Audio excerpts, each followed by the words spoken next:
I think that maybe the intelligent aspect of this is concerning. What exactly does that mean?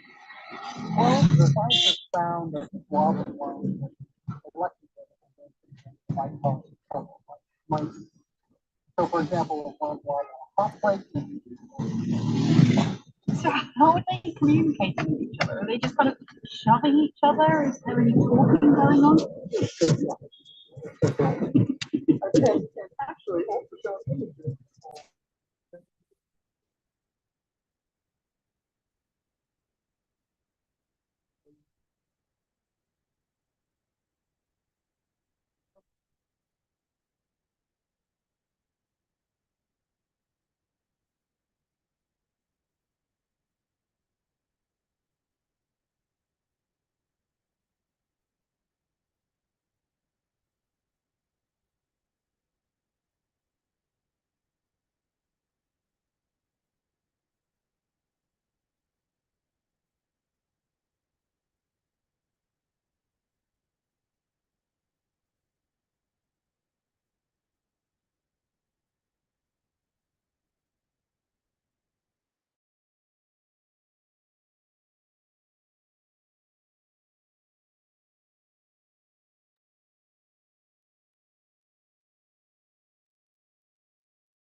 Who wants water?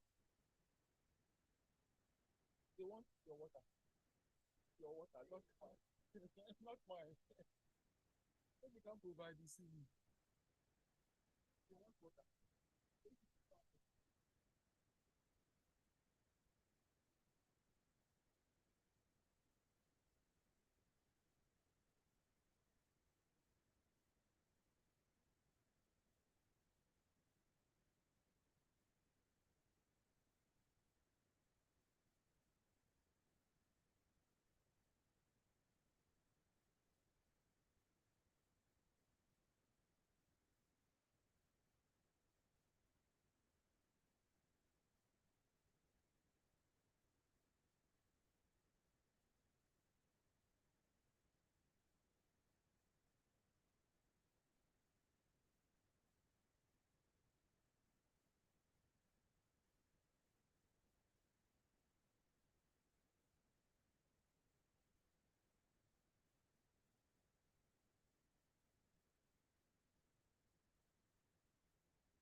Um, they have to see you too.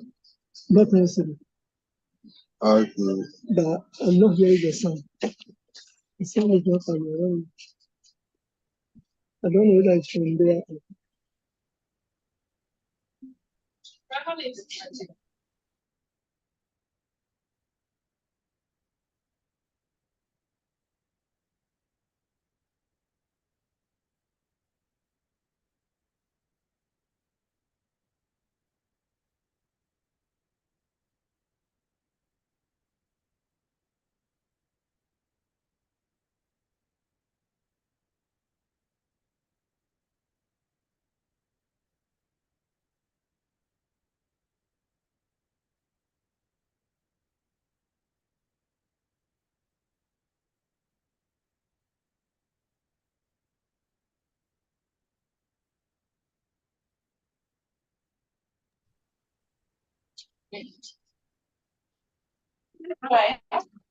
You should come back.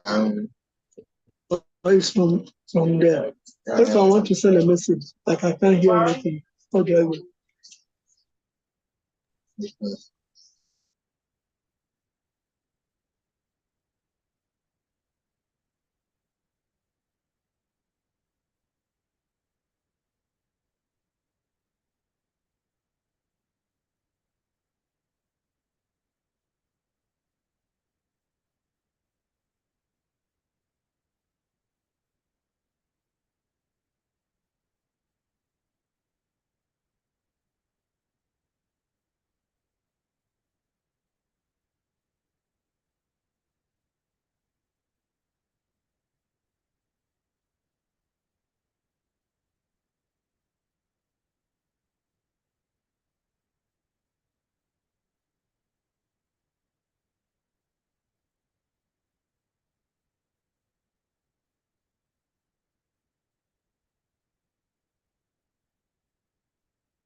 That's a good idea, right?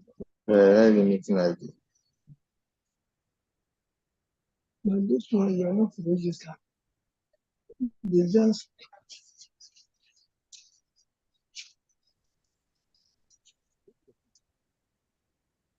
Good morning. I'm not hearing anything. Is it me or the meeting is yet to come on? Yeah, we'll be starting very soon. We'll be starting very soon. okay. It means they haven't started. So it means everybody is having a problem. It's always this ITP.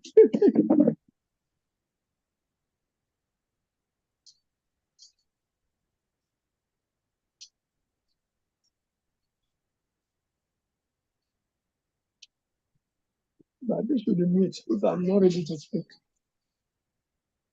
No, It's already mute. it's already. I think there is the action. Okay.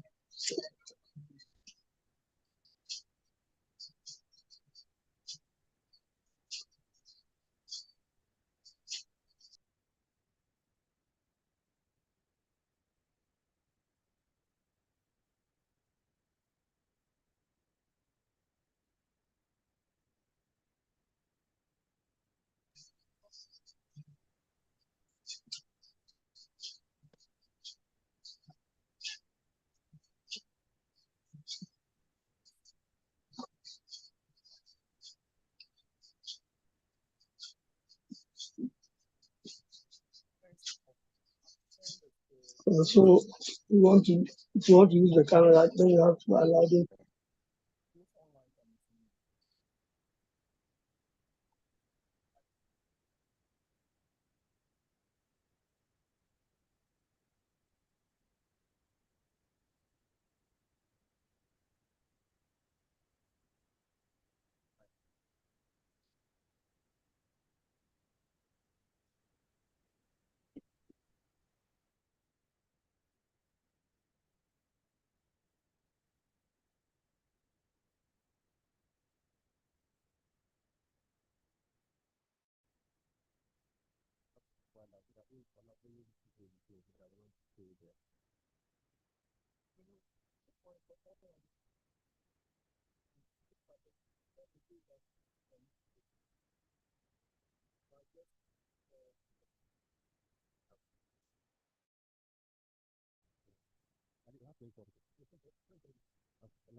Hello.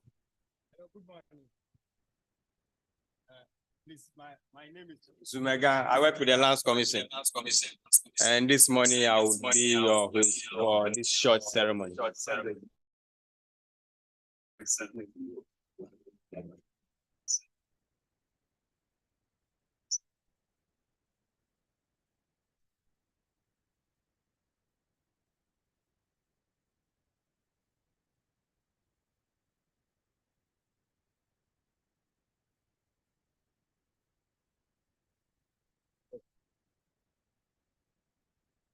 Please, we are also waiting for the executive secretaries of the Lands Commission as well as the Lisa president. In the meantime, we take opening prayer from Michael. Please, can we rise for prayer?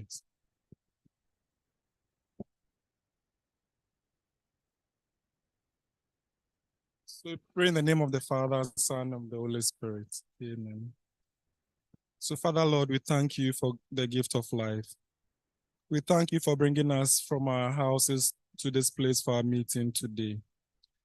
We ask you to join us and be in our midst as we have deliberations on how to make progress in our profession. Direct those who be leading us in the deliberations and lead us to make decisions that will be very meaningful to all of us. For these and many other blessings, we ask through Jesus Christ our Lord. Amen. Amen. Thank you.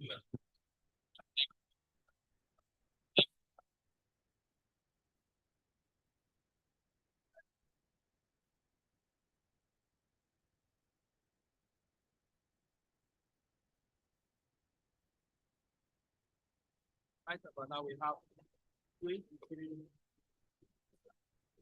we have 23 participants online. So we have about 23 of our friends online. And we have a good number here, so we can make progress. I think all of us have a copy of the program. Please, if you don't have a copy of the program, raise your hand and our patrons will attend to you. A beautiful lady and a gentleman will attend. Please.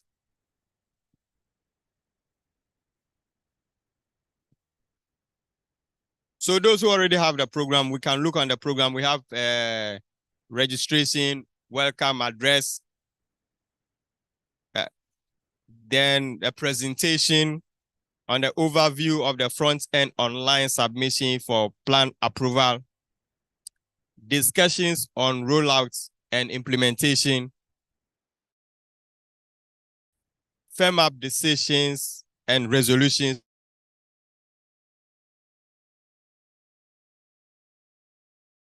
and like we used to say in the university that day.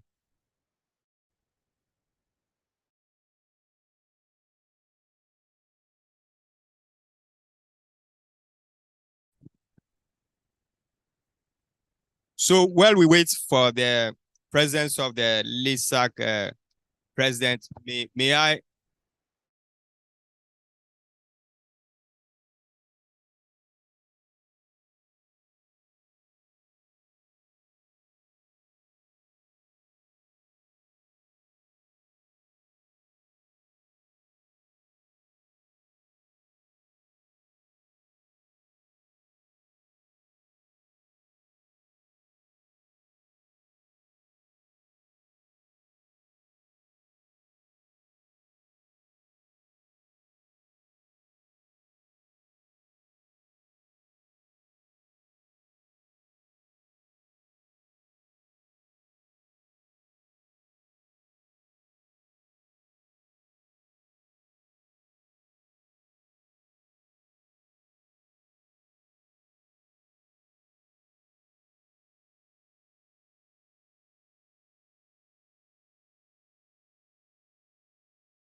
sit in the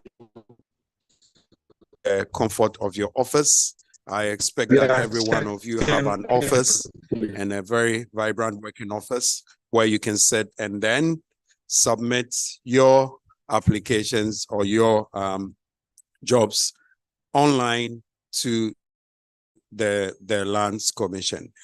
So the platform has been done such that it's very user-friendly for you to be able to go through this process, to be able to submit your applications to us. The process in itself hasn't really changed. So the format in which you submit your applications hasn't really changed. So you know that you need your history of survey there, you need your beacon index, you need your plan data, you need your point list or your GPS data, you need your GPS raw data, and all that, you know, the Lands Commission requires for, you know, quality control process. You need all that. That hasn't changed. It will remain the same. At this point, I am sure the team will give you a checklist again on what you actually need to submit, which hasn't really changed, like I'm saying. So the only thing that has changed is your mode of submission. So now you're rather going to submit online, you know, as compared to previously where you package it in a file and put a soft copy on a pen drive or a CD and submit to the CSAU. That is what is going to change. So now you're going to rather submit online to the Lands Commission, and then the Lands Commission will pick it from there at the back office and do the quality control. So it is very important that we go through this process with you so that every one of you understand how this process is going to work, because it's going to be a game changer for the Lands Commission and also for you as licensed surveyors as well. It's going to take off a lot or a chunk of the delay time that we were experiencing previously.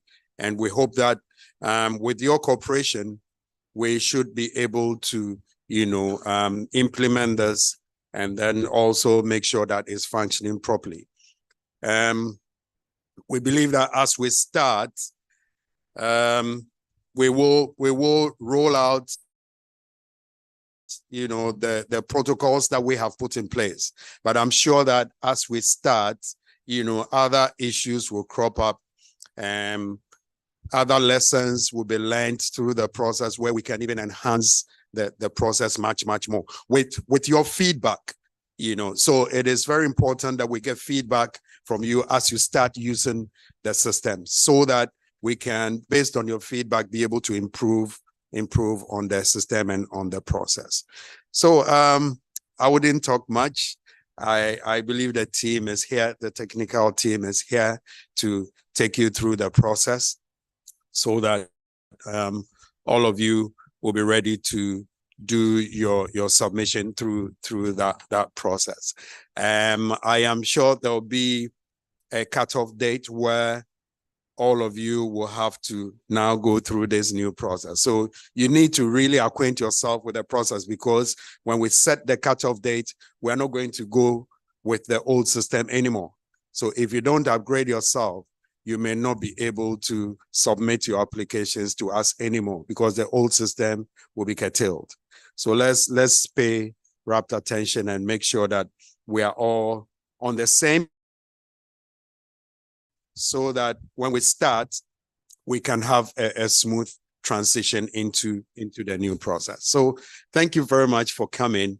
And I believe that as partners, we are in it together, you know, to be able to serve our clients better. If the clients are happy with the service, it means that line surveyors are you know, working and supporting them perfectly. If they are not happy with the Lands Commission and with the service, then it means that we are not, you know, collaborating and working together well. But I think that we've come very far, and we are here together. We are in this together. The development of this app was not just by the Lands Commission. It was a collaborative effort with the licensed surveyors. So I believe that it is a joint effort. And even as we move forward, let's make sure that together we make this process succeed. And I am confident that we can make it succeed. So thank you so much. And let's all be attentive and participate fully in this training session, and make sure that we leave here, you know, with the full understanding of how the system will work and how it's going to help us. And if there are any suggestions, please let us also know, so that the IT team can take it on board. What we are coming to show to you is not cast in stone. All right, we are ready for suggestions. We are ready for contributions, so that we can refine it if it has to be done, so that we can have a very good and effective system for all of us to use. So thank you, and I am happy that all of you are here to participate in it. Thank you so much.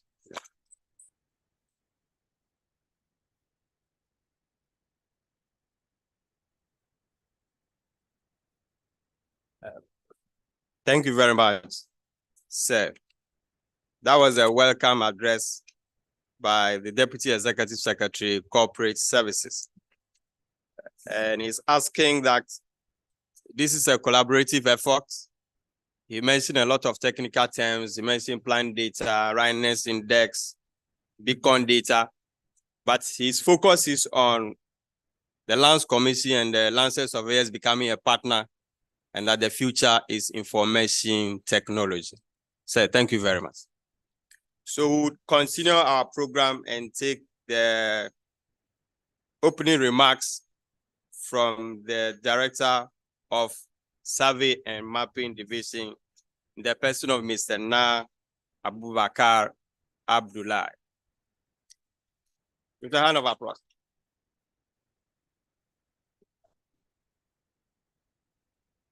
So I'm not getting it anymore.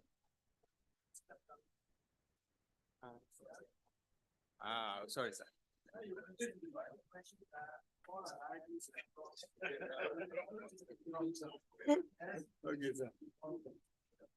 Okay, sir.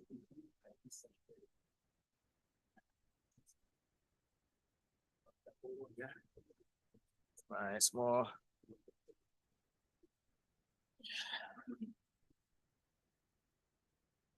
Like I've greeted you this morning. Once again, good morning, my tomorrow's colleagues or partners. Yes.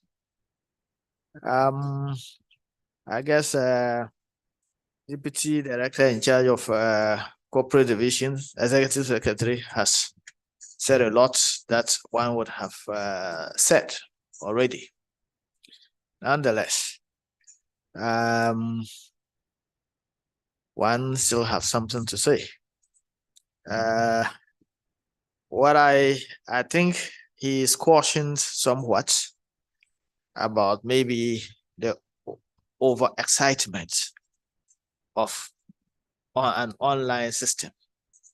Sometimes we tend to think that once we have an online system, everything is going to be that smooth. It is in its nascent state, and it is for all of us to sort of see how we can get it working properly to be able to deliver on time, you know. And well, some of us, because we have been in these technical things, sometimes you would not want to do too much of PR on digital things, you know, because sometimes you know the hitches that can easily crop up as somebody who has at least done some bit of scripting somewhere in the 90s. So, what are we up to? The thing is that, like it or not, online submission of plans, and ultimately every other activity in the Lands Commission would have to be digital. So we have no choice than to be digital. And so what will this system do for us? This system would, in fact, give us less hassle to make easy tracking of files, to make easy payments for work that we submit. Some of us are even going to be working at home, as some of you have already demonstrated. They are on their maybe they are in their kitchens and then listening to us. And for me, that is even already a good signal that a significant number of us are already catching up with the online business. So that is a good thing to note.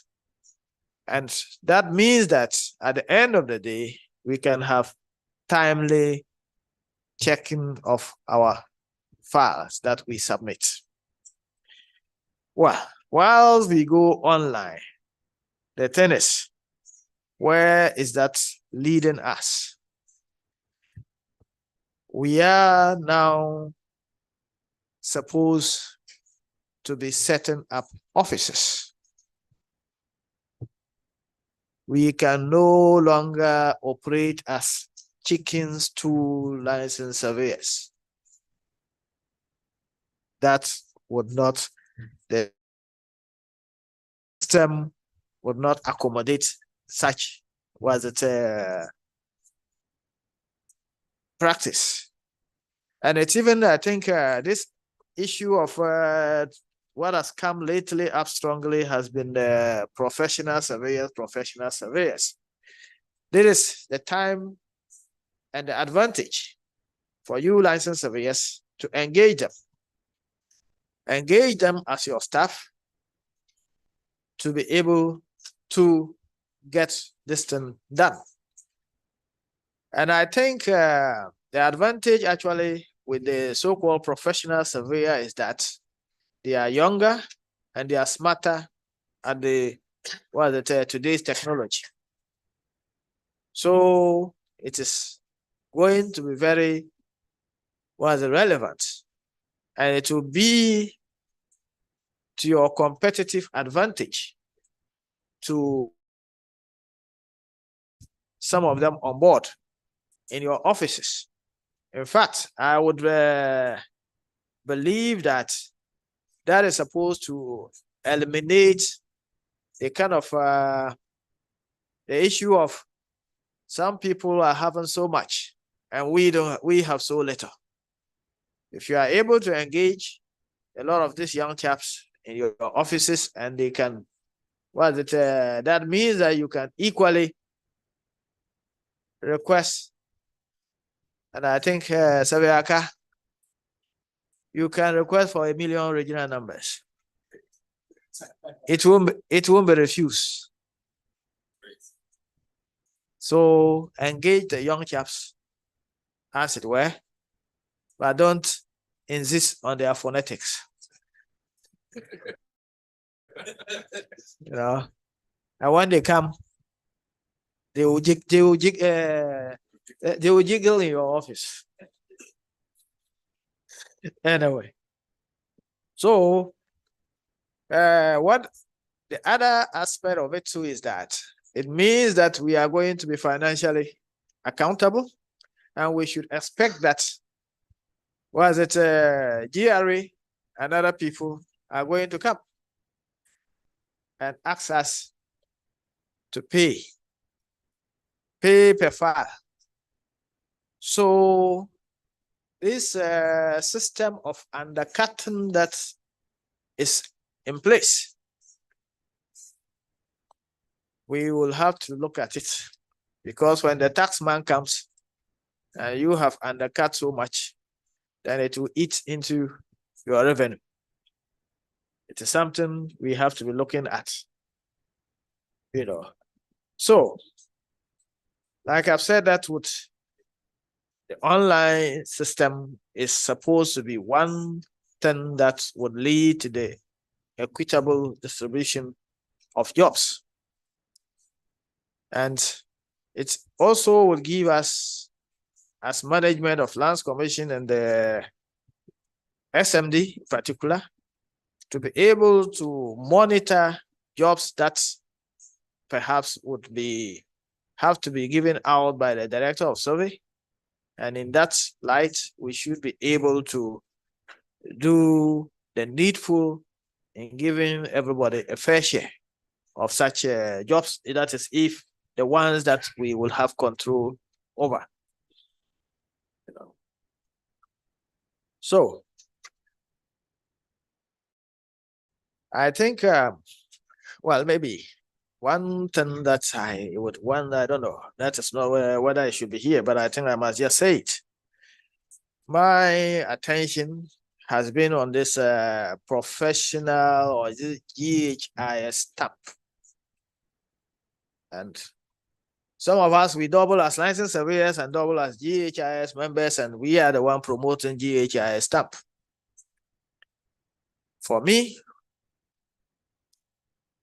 I tend to shiver a bit the space at which, and I thought my wife is a surveyor, and when she was listening to you people somewhat, I was eavesdropping. And the thing is that the GHIS stamp is meant for topo survey that any GIS member who does some work would put his stamp on. And I know that sometimes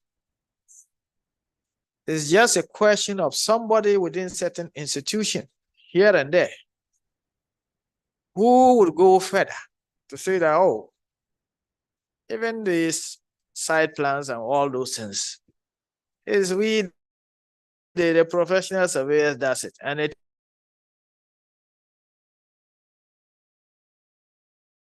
give it to us. We don't need Director of Service approval. We don't need a licensed surveyor involved. So with time, it's going to be a challenge to you people.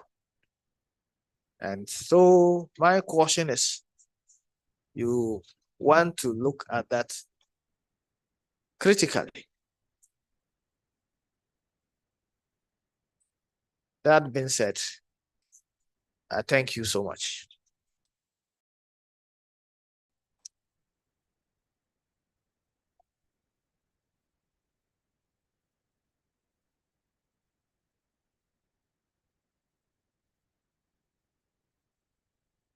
Thank you very much, sir.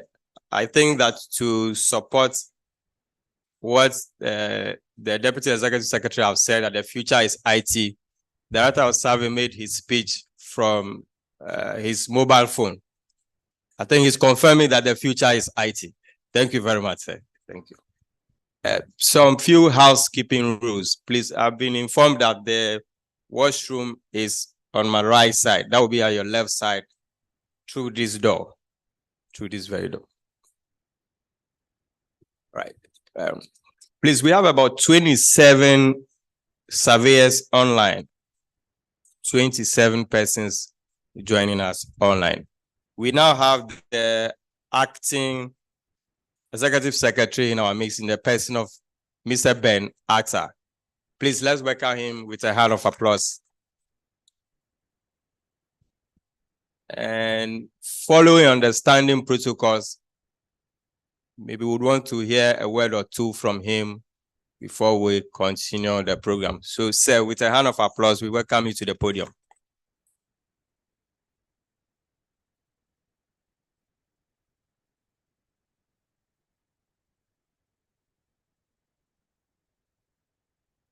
Thank you very much, and good morning. I'm pretty sure that you've already been welcomed, so I'm supposed to give a welcome address.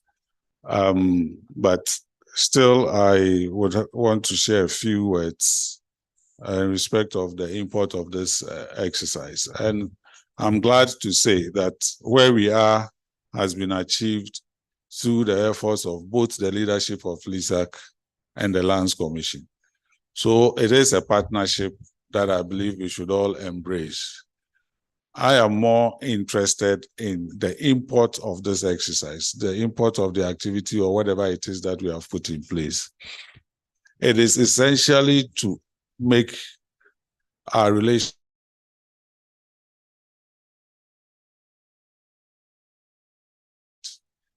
it easier and a little more focused on the license here and not any other person. I'm very to use certain words because I know Abu will not forgive me if I use a word like quack surveyor.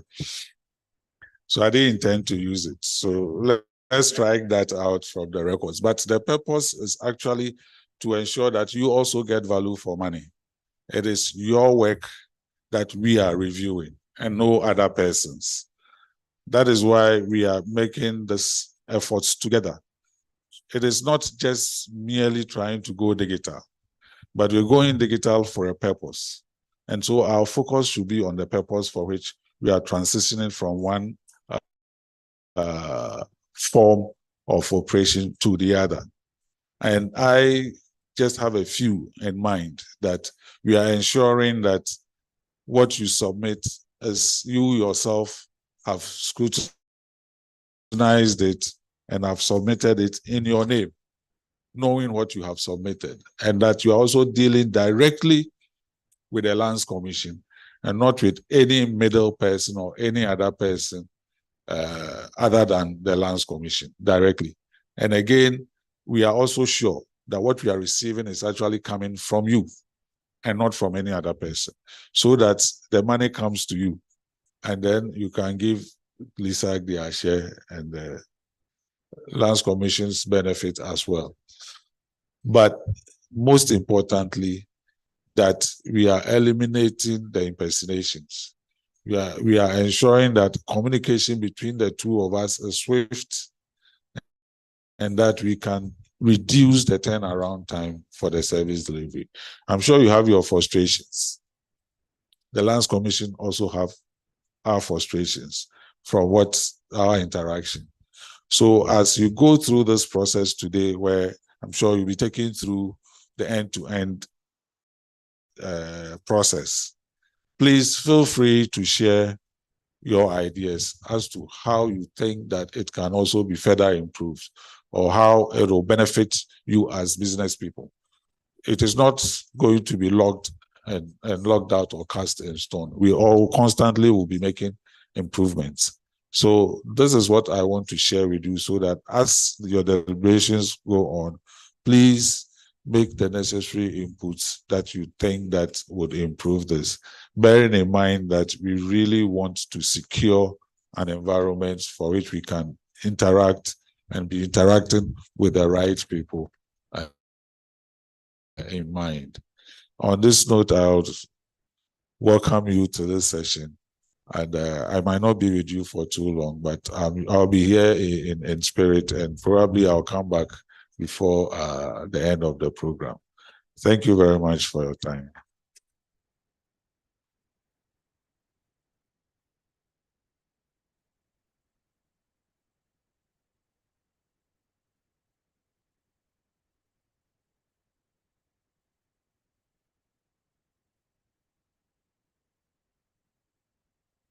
All right. Thank you very much. Yes.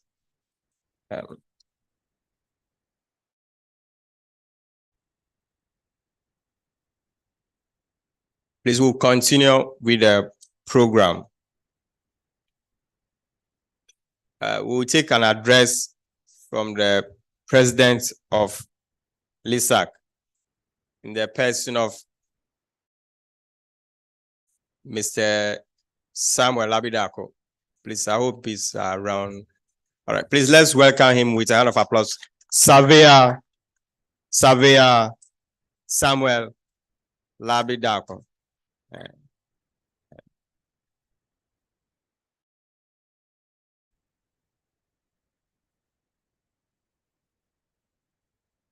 Thank you, and good morning to you all.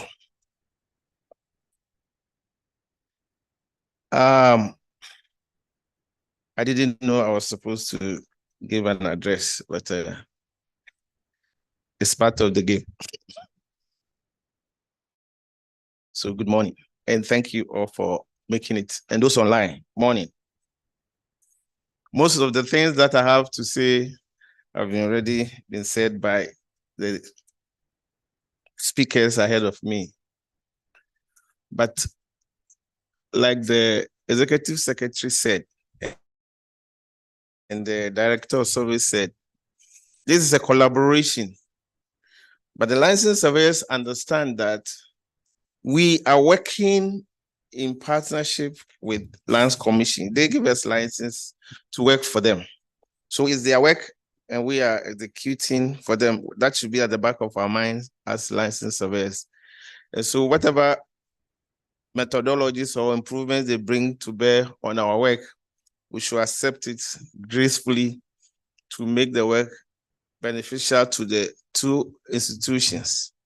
We as licensed surveyors have been licensed to help them do their work, and we are grateful for this collaboration software.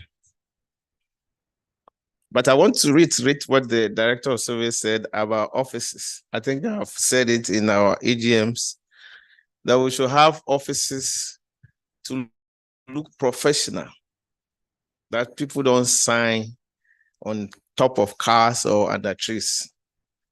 But with this innovation of doing digital submission, I also want to acknowledge that some of our members are old and they are born before computer. So we want to suggest to the Lands Commission that if there's a way that we can have the young surveyors, those who are members of LSD, maybe assigned to us to maybe so that we form companies. For the old men, maybe every year before you get a license, you should have worked with the license surveyor for maybe 5 years to understudy, because that's what the lawyers and accountants, they call it privilege. Then they can help us, like you said, to be able to do this and do all this data submission. The young boys are very smart when it comes to computers. And if we don't facilitate that, some of our old men might have a problem. They don't understand, they can't do this. So how do you help us to be able to do that? And then to also form offices. So we want to encourage our members to be abreast with the trends, to create offices with the necessary equipment, computers, tools, so that they can do this uploading to make the work easier. I went to Gabon and the whole country has been mapped. So when you want to do a map, you just go to and retrieve the document and then go to the site. Ghana has a long way to go. We are just coming from a high-level meeting in Addis Ababa on a land policy, where they have acknowledged that the land surveying and mapping is a very critical SDG thing we should pursue. So this is a good thing that LC is collaborating with LISAC to do. And I'm entreating our members to fully cooperate. And those who have problems should try and engage people who can help them. And I just want to plead with the Directorate and Land Commission to help us if we can get the young guys, because I think the director mentioned it, that the young guys already, because say, those who are getting license from Lands Commission on retirement are already 60 years, 60 years. So they're already old. They cannot be going to the field. They need the young boys. But I want a formal arrangement so that we can deliver quality. Because the people from Lands Commission who have retired have the experience to impart it on the young guys. So as we enter this second phase in our collaboration, I want to ask our members to be fully aware of the implications and collaborate fully with the Lands Commission so that Ghana will have a system of land administration that will not have any problem. That will be perfect. And we all, like our director said, it is a win-win situation for all of us. All those delays will be curtailed and everybody will have something to do. My brother, Aka, has been talking about equal sharing. Director promised that with this new system,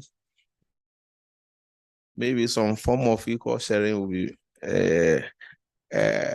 made or encountered and will all benefit. So with this, as I said, I wasn't made aware that I was going to give a speech, but I think I've said enough. We want to thank the commission. We want to thank you all for coming. We want to thank those online. Let us cooperate. Let us be attentive. Listen to what is being said. If we have problems, let us ask so that given that was it 1st December or something that we want to translate. I know they move it to maybe January. Everybody can cooperate and we'll be better. Ghana will be better for it. Thank you.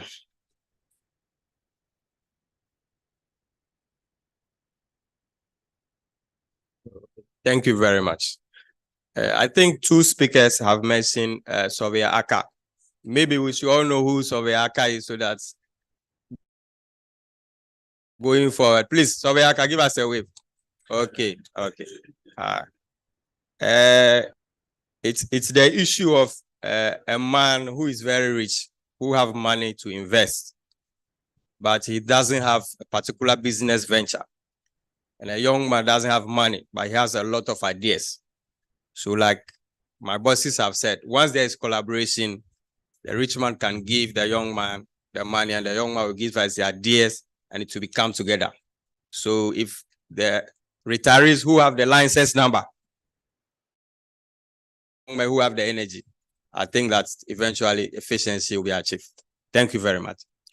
Please, we'll continue with the program and we'll get a presentation that is overview of the front end online submission for plan approval. We'll take that from Head of Special Project, Dr. Benjamin Quay. With a round of applause, please.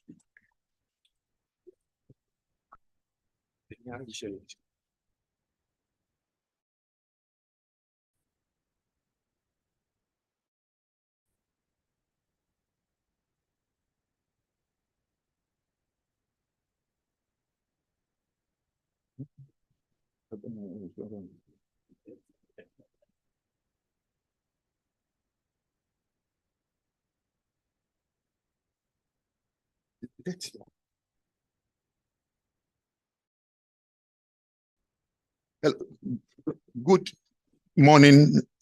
I'm standing on the existing protocols, and on behalf of the Commission, I'm going to make a presentation on the overview of the portal that the licensed surveyors are supposed to interact with the Lands Commission. And after my presentation, Akantia will also give details of the requirements and change the technical aspect of the submission. We will first of all have a brief introduction. We look at the objectives of the portal, what are the key features and services that are implemented in the portal, and then we'll go through some of the functionalities, focusing especially on the plan approval process, and then we'll draw some conclusions.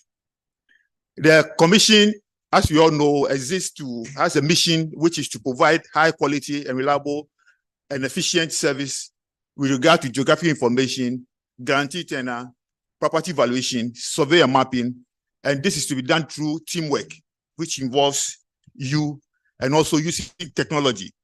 That is why we are talking about the portal. And our vision as a commission is to become a center of excellence in land service delivery. And in doing that, we deal with a number of stakeholders. And one of the key ones are our licensed surveyors, who are fundamental to the entire land administration set up in the country. And we realize, I believe, from what the deputy ES said and the ES said, we acknowledge the frustrations that you will encounter in dealing with the Lands Commission. There's ineffective feedback with regard to processes or steps or milestones in your submissions to the commission. There are delays in the jobs that you submit to us. And there's some at times difficulty in accessing some of our services. So to address some of these things, the portal was developed to, first of all, facilitate the way you submit your applications to us, which you will be seeing very soon, the payment you made to us for your services, and the processing and tracking of the processes from our end by you, the land surveyors. So the key objectives of the portal is to, first of all, improve access to land community services so that you have easy accessibility to our services, to reduce some of your frustrations that we face. I believe Surveyor on the HIS portal has been venting his frustrations all along, and we believe this portal can be a means of trying to ease that frustration. And we want to improve transparency in the way we deal with you, and basically with all our clients, and above all, reduce the turnaround time in delivery of our services. And we want to also improve the image of the commission. Of late, the commission has been in the bad news, but then we as the commission have to put in place certain measures to ensure that we overcome that. So what are some of the key features of the portal that has been developed? The first is that there is online application submission. You do everything online from the comfort of your offices, as has been highlighted earlier on. We have integrated a digital payment system as part of the submission, so you don't need to go to outside the system. You make the payment online using a Ghana.gov platform as a base. Then you can track your applications from the comfort of your home. You don't need to come to the CSCAU or the Lands Commission. On the portal, you are supposed to see the progress of the activities, and you'll be getting notifications on the requirements or any information that we want to give to you. You're going to get on the portal, and you're able to generate reports on the portal. And there's also at the base data security measures that has been put in place. So these services have been implemented on the portal. Regional normal requests, submission of plan for approval. You can apply for change of details of certain requirements. I believe SMD will tell us what can be changed and not changed. You can conduct a search online, and you can request for a reprint of an approved plan that has been made online.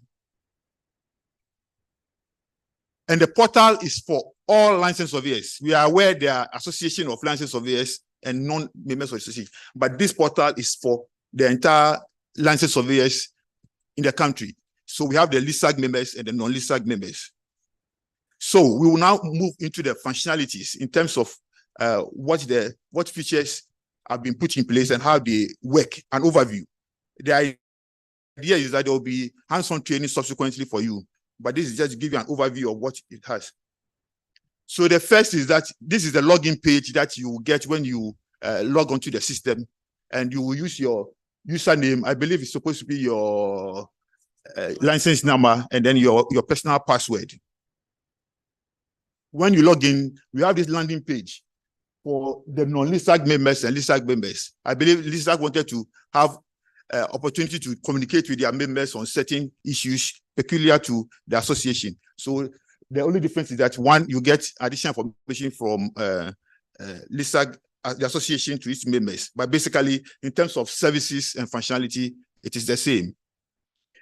And you can, the first one I want to show is the request for regional number. I believe some of you have been using that now to request for regional number. But subsequently, it's going to be rolled out to the entire licensed surveyors. So you would make a request, you click on the add.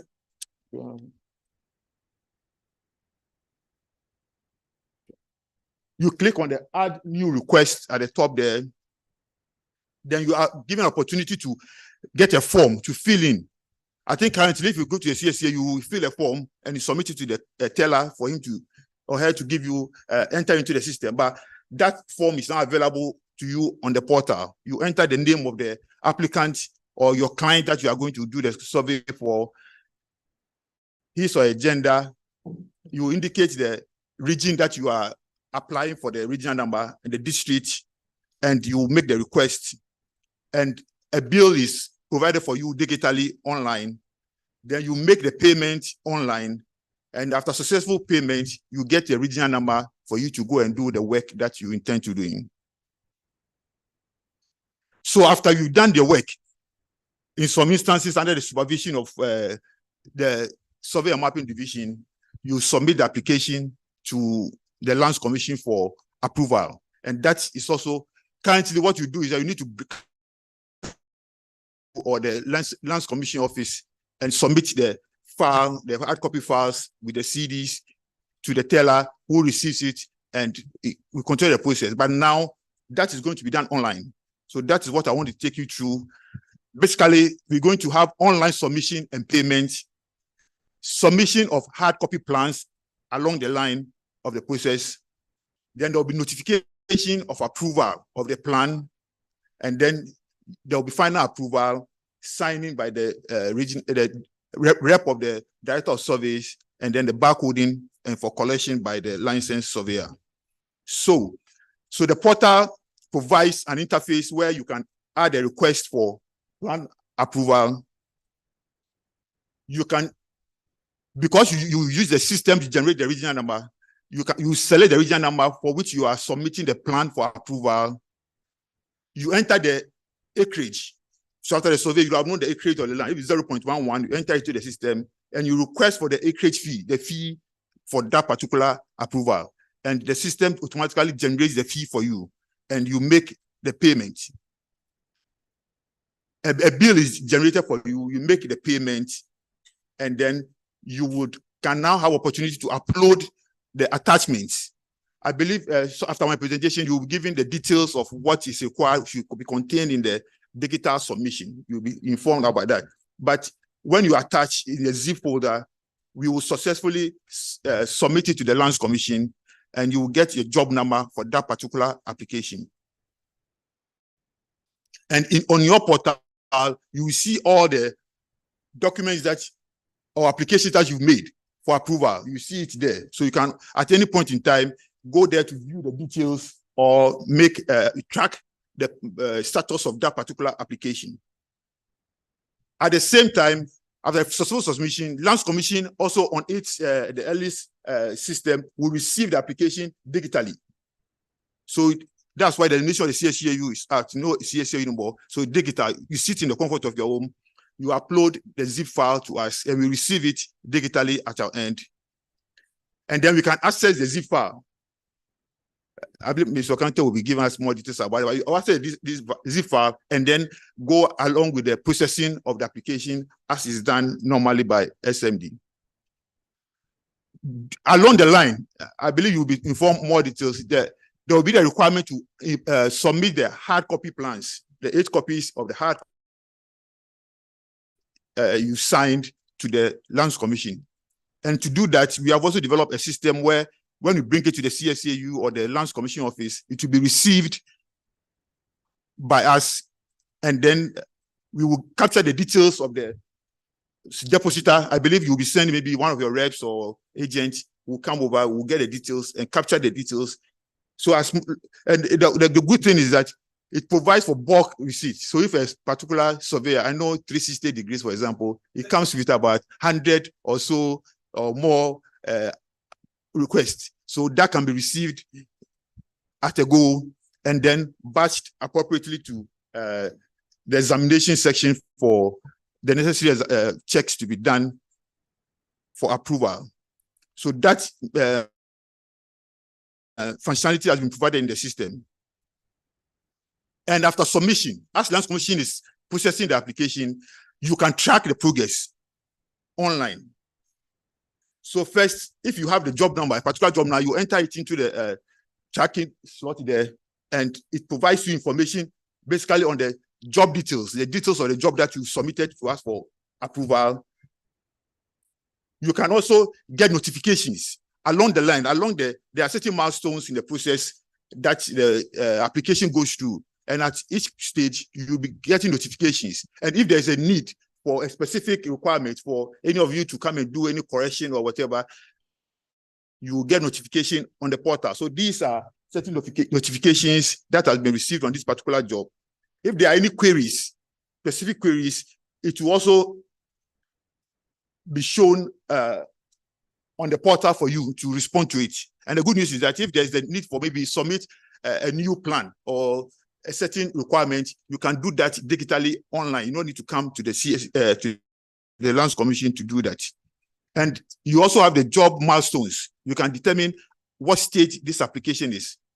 So if you have any issue with that, there's a contact us on the portal that you can communicate with us that this application, so it has not moved from a particular milestone. What is the issue? Then there are a team behind a system who would go and investigate and report back to you on the portal. So after everything has been done, you get notification to come and collect the signed plans or the approved plans. And there's also an interface that has been developed in the LIS for you. When you get to the CSA, you will be able to receive all the applications that have been approved in your name or in your company's name. And you get a bulk collection slip of evidencing the fact that we have completed application.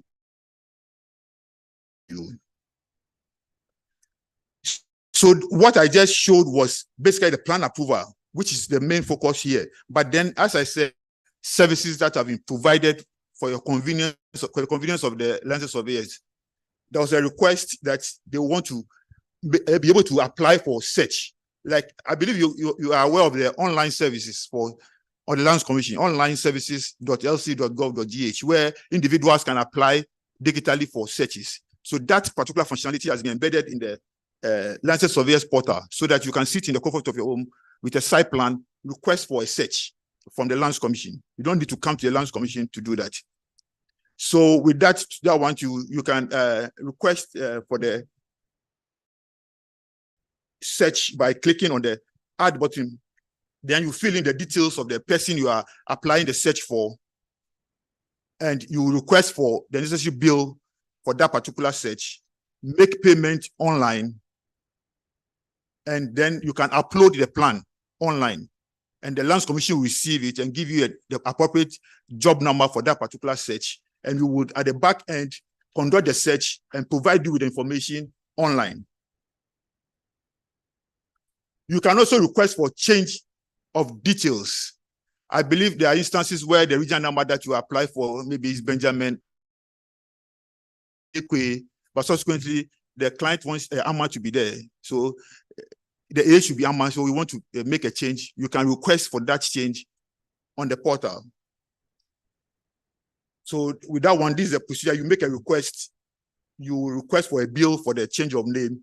You enter the details of the, after making a payment, you enter the details of the change that you want to be made, and you submit it, and it goes through the process for the change to be effected. You can also request for reprint. After it has been approved, you want a reprint of a particular plan. You can also go into the system, request for that particular reprint, indicate the size of paper and the number of copies that you want, and then you get the bill, you pay, and it will be processed for you. So basically, in conclusion, what we are saying is that this portal offers a transformative solution to alleviate some of the challenges faced by our licensed surveyors. And we believe, as has been said by the Director of Survey, the Acting Executive Secretary, and the Deputy Executive Secretary, together we can achieve operational efficiency and also improve the satisfaction of our customers. You being our customers then, and you also provide, satisfying your customers. So together, we can work together. So at this point, I don't know whether the MC will do that. Yeah, I think we'll call upon Mr. Okante to come into it to give you more details about the process, the requirements, and certain things, and then we can then open the floor for discussions going forward. Thank you.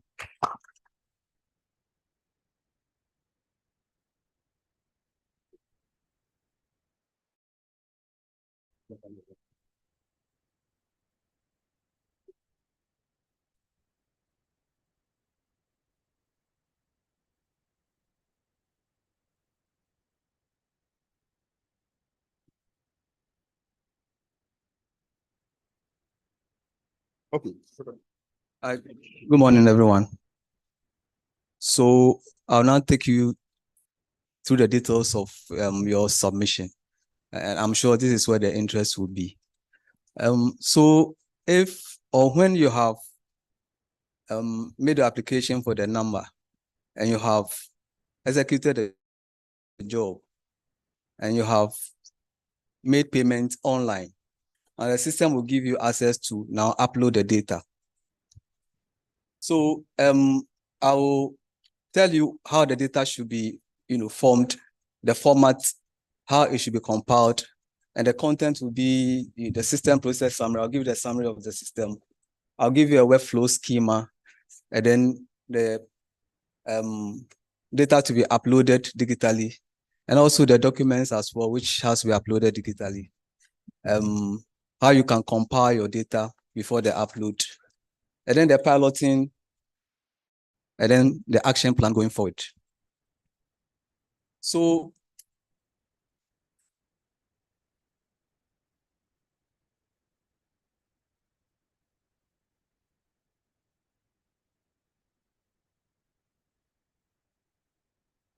I don't get this thing there. Oh.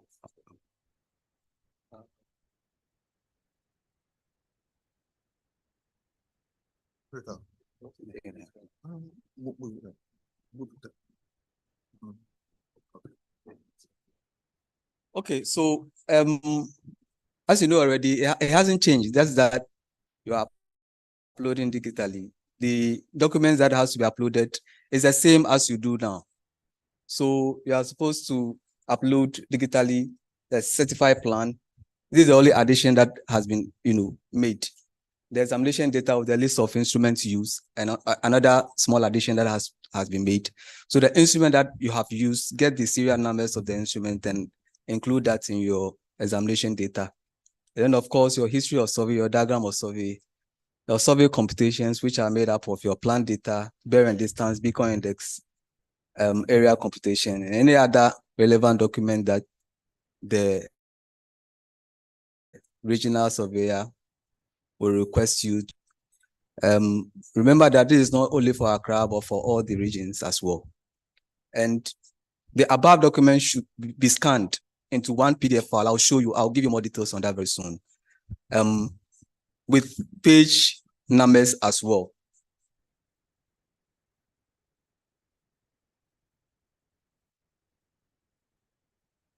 It's on.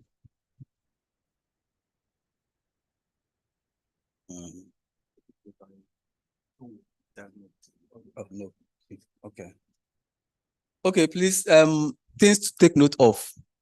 Of course, we all know that your GNSS finance data has to be uploaded, but your data should be put in one folder, and then you labeled it RINEX.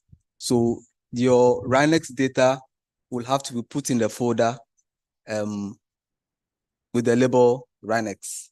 And then, of course, your GNS data folder plus one PDF file containing all other documents should also be included. So I'll give you a demonstration of that very soon.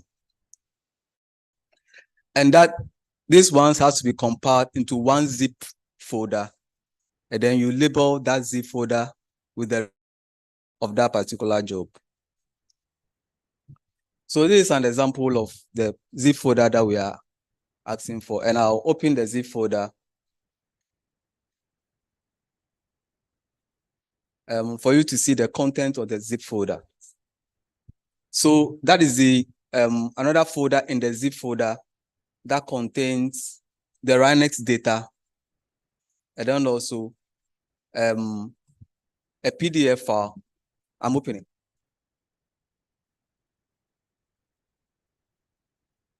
PDF. Okay. So we go back again.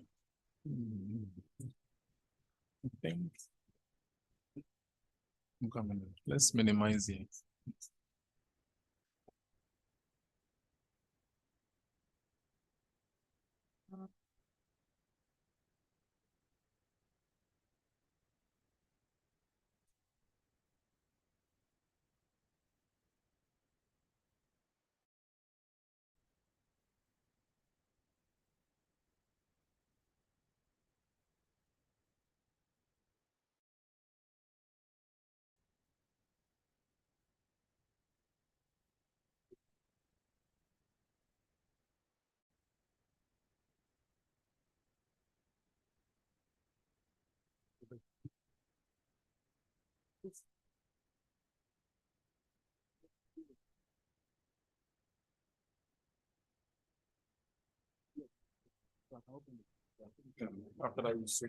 Okay, so this is, I just opened the zip folder, and within the zip folder, you have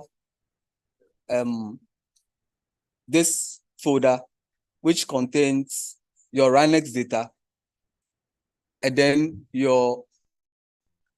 a file which has been compiled, a file that contains your history of survey, diagram of survey.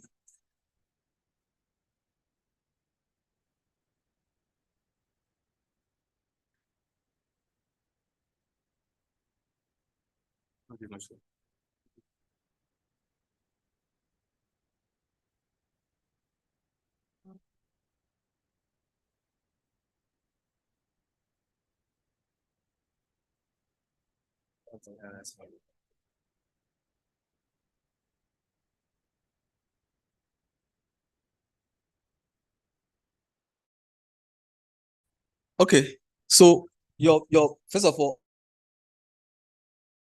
what you're uploading is a zip file, and that zip file contains a folder that contains the RANEX data, and then the file that has been compiled. That file contains, it's a PDF file with pages, and so that file you have the examination data, the instrument used, diagram of survey, plan data, bearing distance, your computations, all compiled into one PDF file. So that is what you upload. So this is an example of. I have to switch back. Yeah.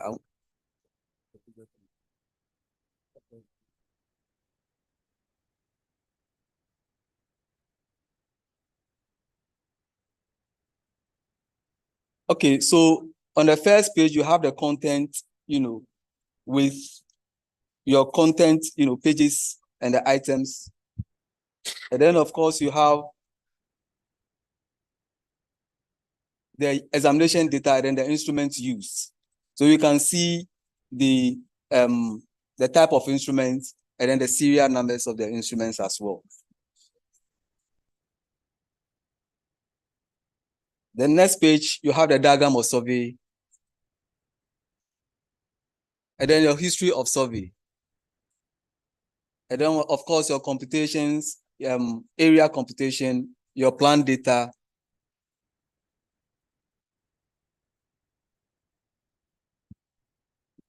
Your bearing and distance.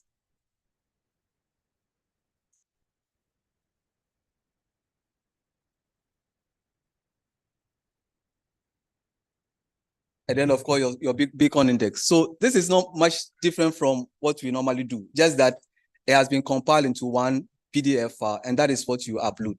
That PDF file is in another folder, zip folder, which also contains your a folder that contains your RANEX data. So in the PDF file, so in your zip file, you have the RANEX data in the folder, and then your PDF file, which has been compiled, also in the folder. This makes it easier for you, and then also for us, going through when we are doing our Q&A.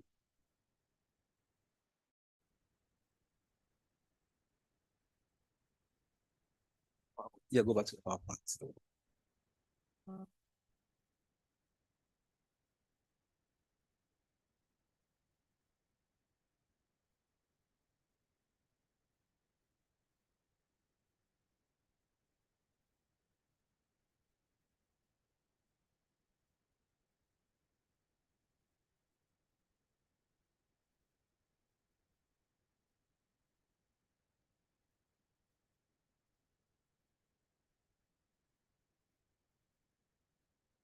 Okay, so there's a zip file that I just opened that contains. Hello. That contains the folders that I was talking about. So the piloting will be done in the Greater Accra region, and it's for all licensed surveyors. It will be rolled out in all the CSAU regions. Of course, regions that do not have the CSAU are not on the list, and therefore will not be able to use the system. And when it is rolled out, all other regions will, without the CSAU, will subsequently come on board. So, plan going forward. We've done some actions, and where we are now currently is the undertaking of the meetings that we are having now. Now, going forward, line surveyors will be trained, and that will be on the 5th and 6th of December. And then also, the piloting will be done 7th to 31st, concurrently with the evaluation of the system. So as the piloting rolls on, evaluation of the system will also be done. And then on the 1st of January, the system will go live for use in all the regions that we have the CSAU. So this is the processes that we'll have to go through. And I think I missed one, that is the schema. Now this gives you the details of the whole process. And let me take you through quickly. So when you have made your payments online and you have been given the go ahead to do your upload, you make your upload online. And then your upload will be picked up by the CSAU at examination. Examination will do the normal quick checks to make sure that the data that you have uploaded are all intact. And then examination will run the normal checks, that is running of the RANEX again in their system, and then coming out with the point lists to compare with your point lists and look at the differences, match it against our standards, check whether what you have done are meeting standards. When they are, we'll do the cartographic check. The cartographic checks will now be done at examination unit. Now, currently what is happening is that the cartographic check is done at the region, but now it's going to be done at the examination section.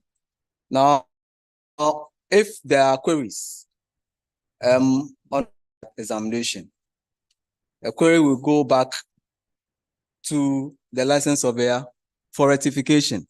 So when the rectification is done, it will flow into the system again, to examination, and then it will be checked again.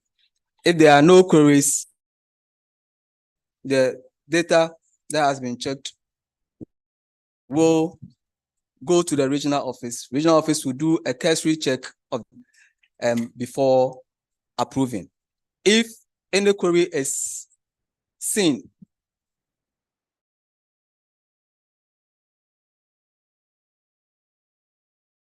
the error is seen at the regional office, the regional to the license surveyor, that is queried and forwarded to license surveyor or examination for rectification. Now remember that the query can go to a license surveyor or it can go to examination, right? Depending on how the query is. If the regional surveyor realizes that the query or the mistake that has been done is emanating from the examination unit, the query will go to examination unit for his correction. If it says that it has to go to the regional surveyor for correction, it will go to the regional surveyor. The regional surveyor will give, the examiner, the license surveyor. The license surveyor will be given a notification that there's a query on your work, rectify it and forward it back to the appropriate quarters. The query can also emanate from the examination unit. In that case, it has to go back to the license surveyor for rectification before it comes back again. Now, let me make this point that when your data is uploaded, you are given 24 hours to follow it up with your hard copies certified plans to the CSAU. So you manually certify plan hard copies with your acknowledgement slip attached to your file. You submit at the CSAU. Now, when the files or your certified plans has been approved, you are given a notification, that is this line, to the license surveyor to pick it up at the CSAU. So basically, this is how the system will be working. And this is what we are proposing, that the system will be working. I think on that notes, I'll have to thank you so much.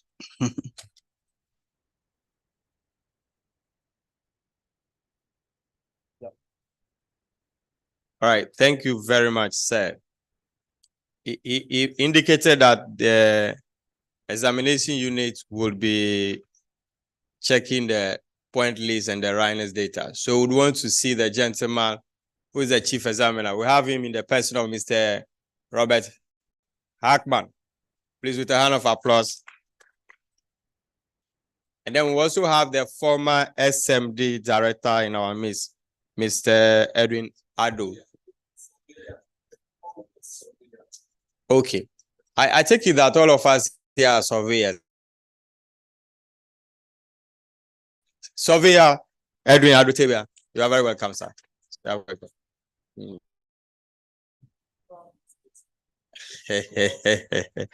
Point well noted.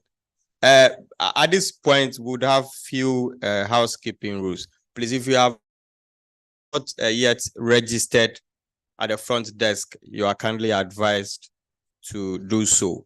And the presentation is being recorded and it will be shared for all persons that are very much interested.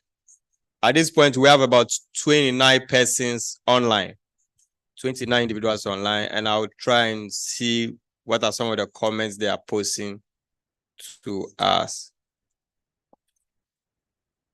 So far, we haven't had any questions. Yes, so now we are going to do open forum where there will be question and answers for clarification.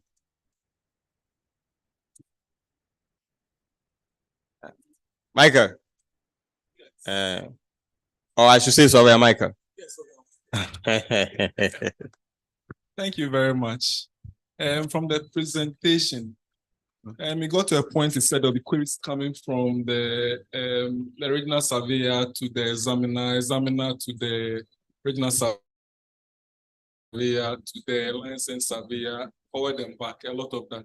But then he also told us that you submit the hard copy plan 24 hours after the digital has been submitted. Are we assuming that these queries should be done in 24 hours before we submit the hard copy? Okay. Because we are looking at the turnaround time of doing business. So if you are promising us that these queries and everything will be resolved in 24 hours, we can submit the plan within that period.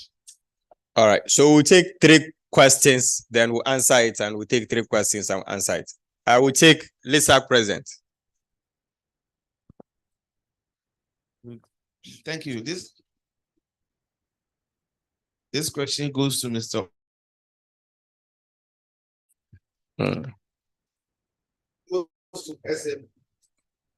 Thank you.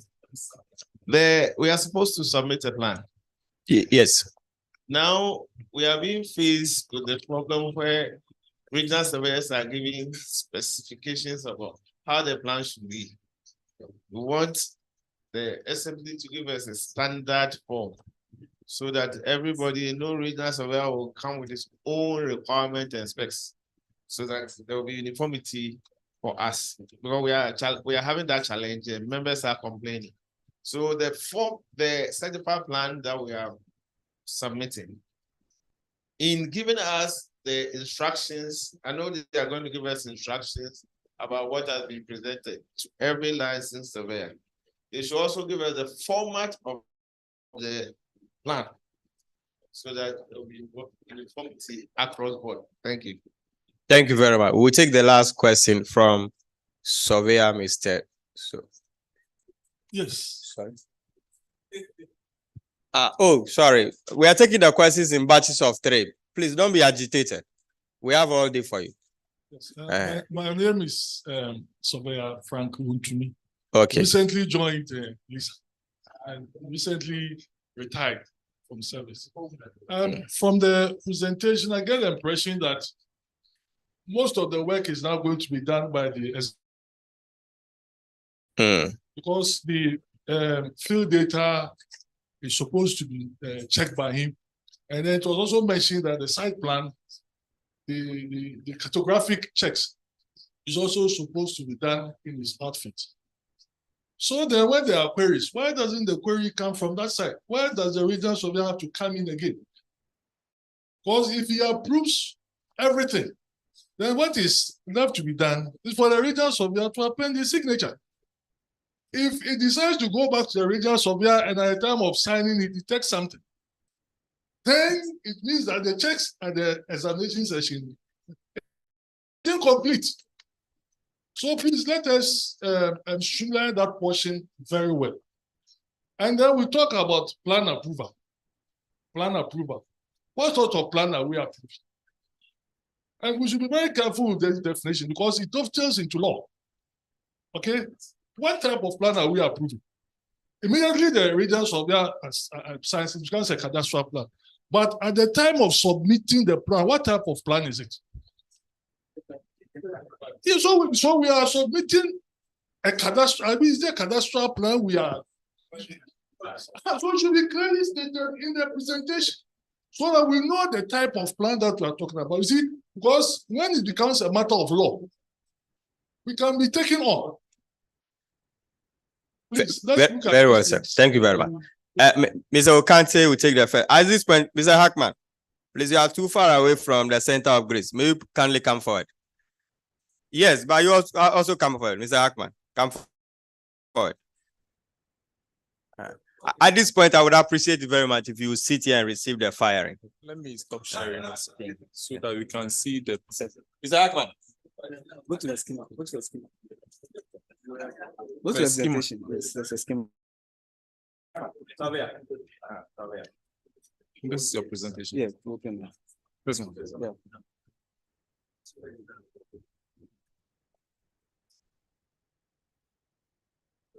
I want to scroll to a certain slide.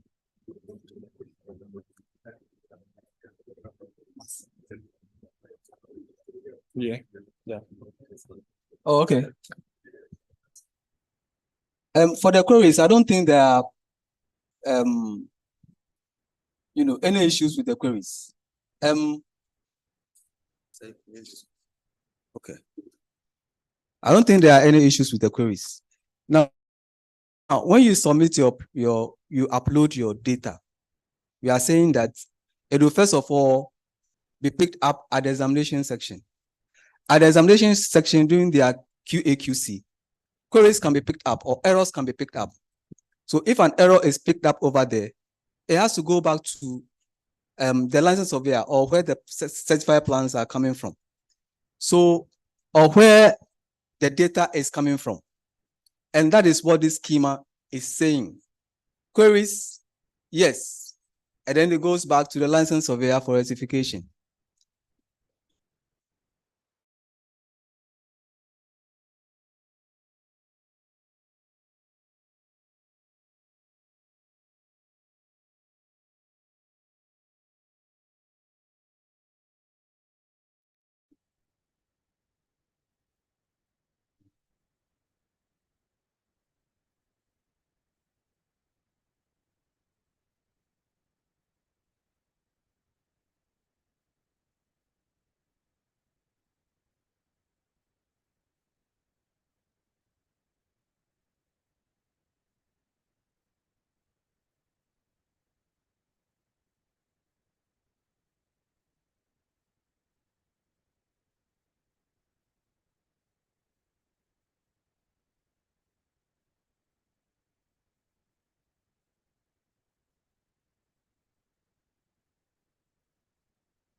QC.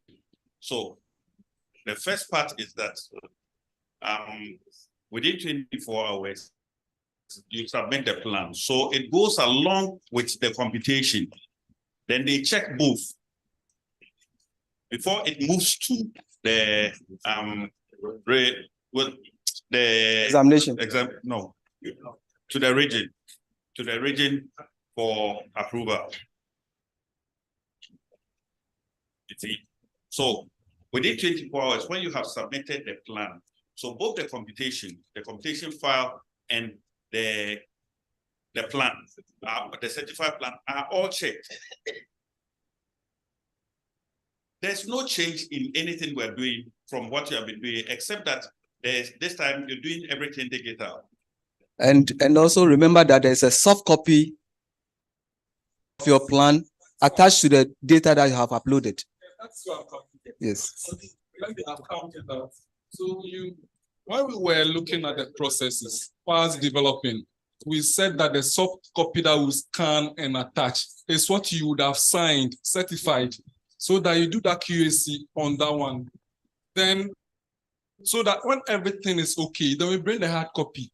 Now, if you have to bring the hard copy over, back and forth, it is cost to the license surveyor, delay to the process. That is where I have a problem with. So if that is it, then let's drop that scanned copy from the list. Then we know that we don't have any scanned copy that I'm attaching. Because one, it occupies space on your server. But you are telling us, bring hard copy, 24 hours. You wouldn't have done your checks before the hard copy comes. Remember that you would have queried my soft copies, which would mean that I have to reprint my hard copy again, which by that time you didn't have even looked at my hard copy, or you'd have queried my soft copy. So technically, there's something wrong with that stage. All right. Thank you very much, and good afternoon.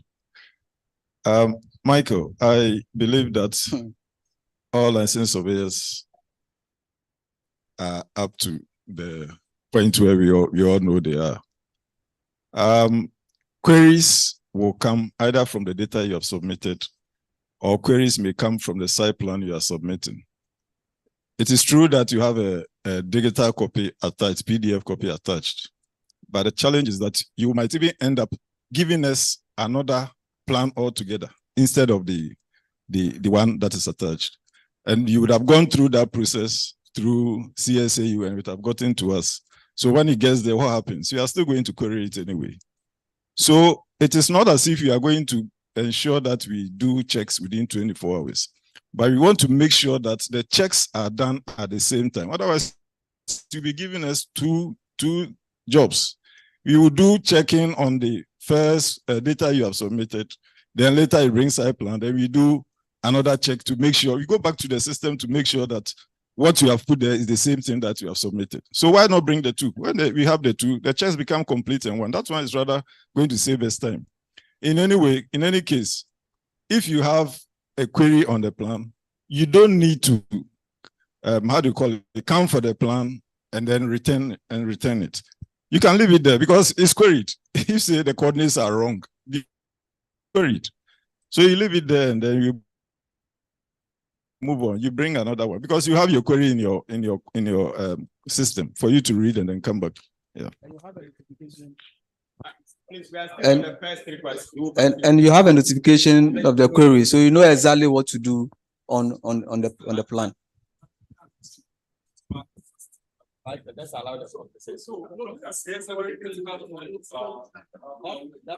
No, Michael, you still don't agree with that, so maybe we can have another engagement on that. So let's move on.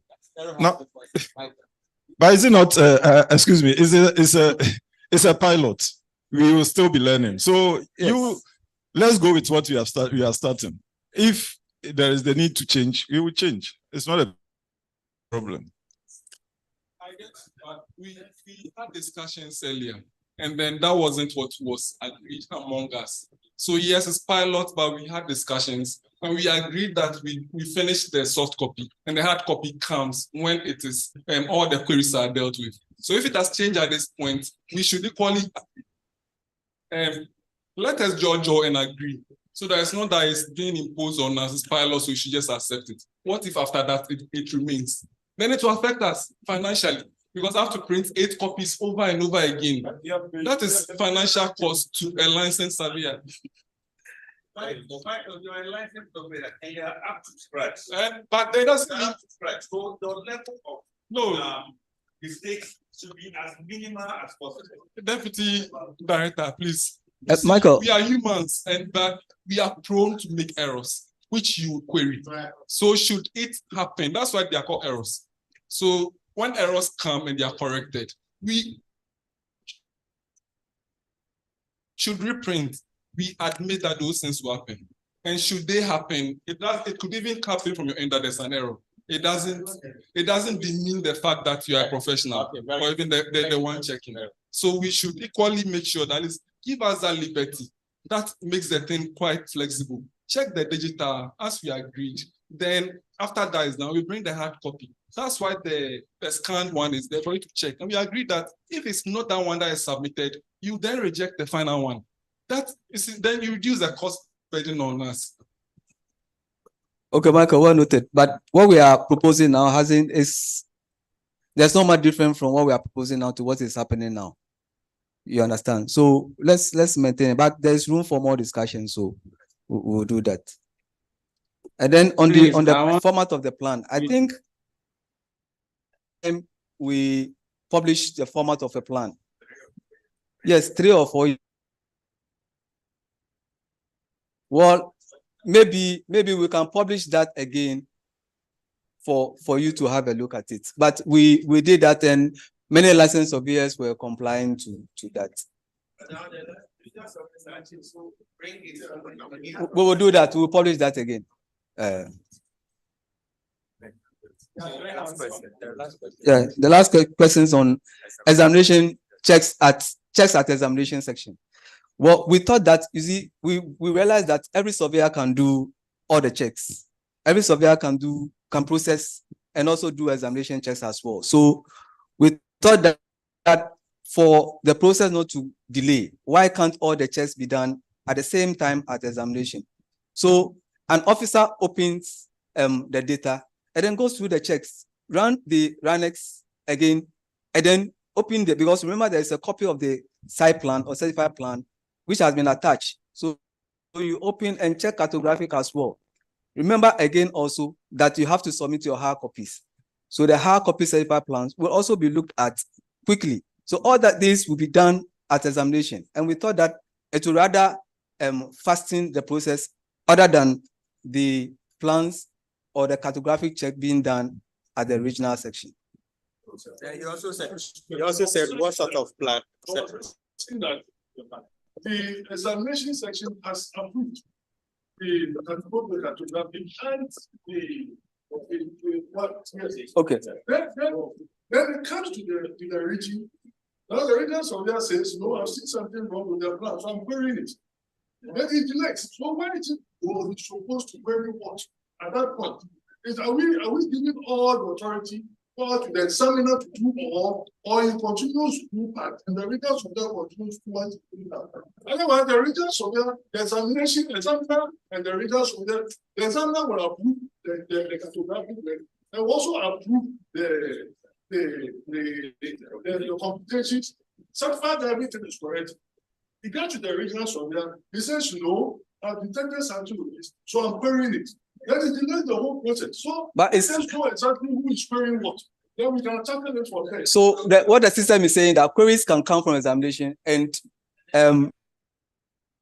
regional office as well. But remember, detailed or extensive checks has been done at examination. What the region is just a cursory because the regional. But that's what the program is. Yes, the regional surveyor is signing. And the examiner approves, as you don't understand. If the regional surveyor, the examiner approves it, now you are sending everything to his office. So he's approving, he's looking at the examiner approves, it goes to the office. Then truly the regional surveyor finds that there's something wrong with it.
Hello.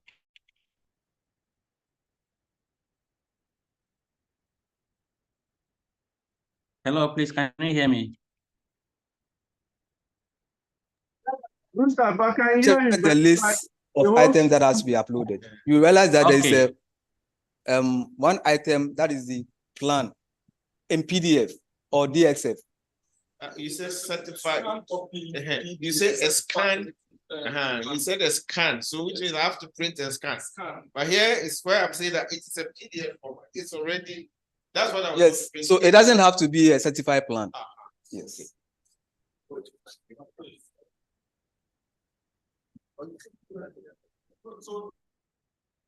Hello. Please, Michael, you are not allowed to talk. Michael, please, you are not allowed to talk. No, Michael, please, relax. Michael, relax.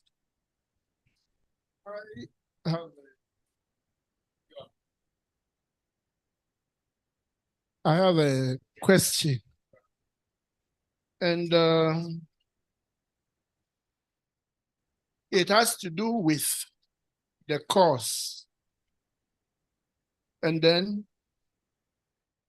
the control and the connection. You see. Now, if I'm using a call station to control my work, it means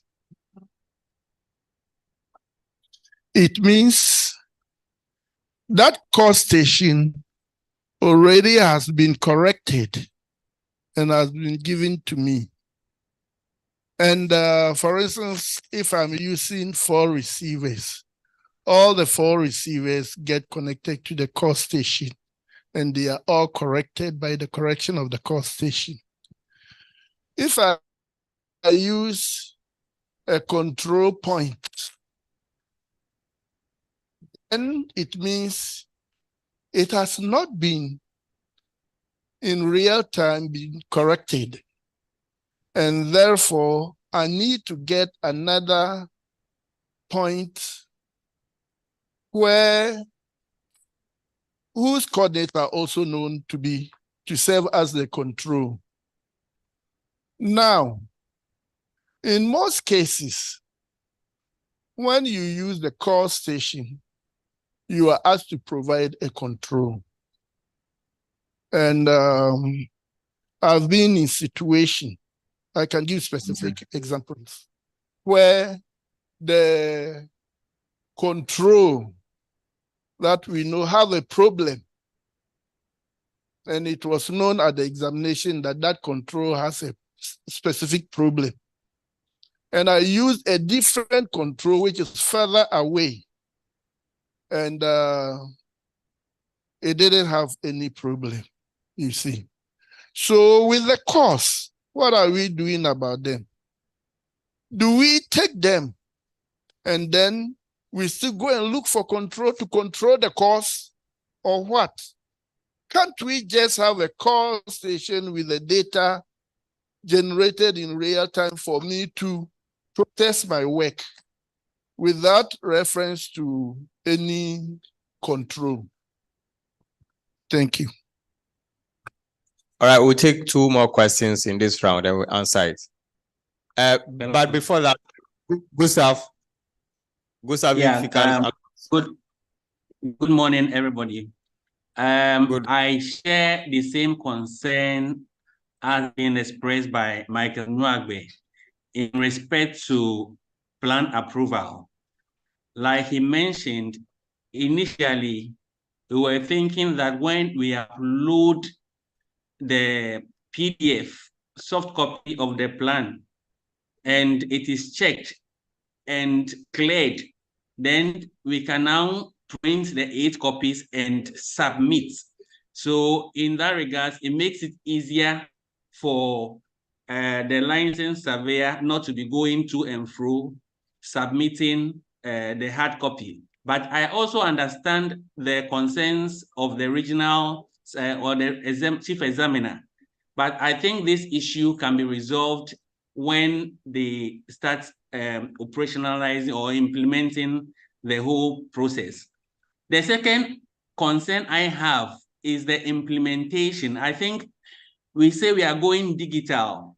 Is it going to be a double approach whilst some can go, or it is going to be run alongside the manual process? Because I don't know whether the network issues would allow all of us to be going total, absolutely digitally. If there are network challenges, is there any option for us to, opt for the manual submission alongside this pilot process? Or if the network goes off, then we are all, doomed and waiting for the network to come online before we continue submitting, or there is going to be two approach? That's my question. Thank you. Thank you. Samuel Opon, if you can unmute yourself and ask your question. Samuel Opon. Yeah, okay, MC, thank you very much. My name is Opon. My issue has been touched on by most of the speakers. But I just want to reiterate my main issue. You see, this system will work if you have a very robust and reliable network infrastructure. And my question is LC ready to provide that? It's just like Gustav said, if the network is down, what happens? About a month ago, the network was down, and it got a whole lot of hardship on us.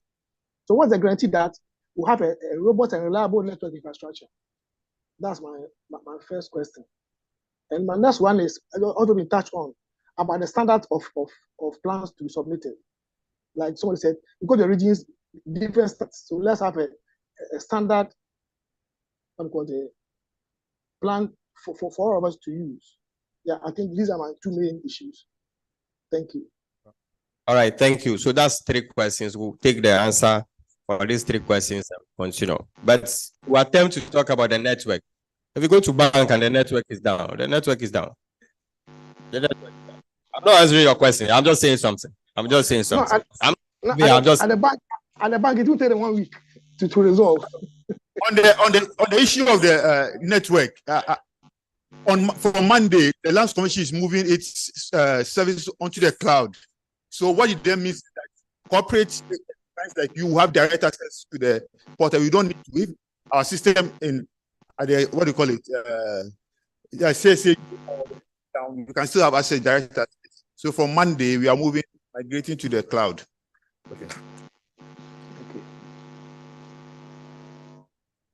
Okay.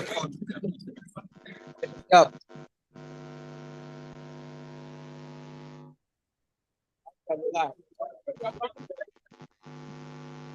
On the question of corrections for the course, I think most of the cadastral work has been done static. Corrections are actually needed when you are doing RTK, real-time kinematics. So you can use the course, but it has to be static. You understand? So for the static, just like any other controls, ground controls, the core can be used as well. So you may only need the coordinates to process your static data. And the plan of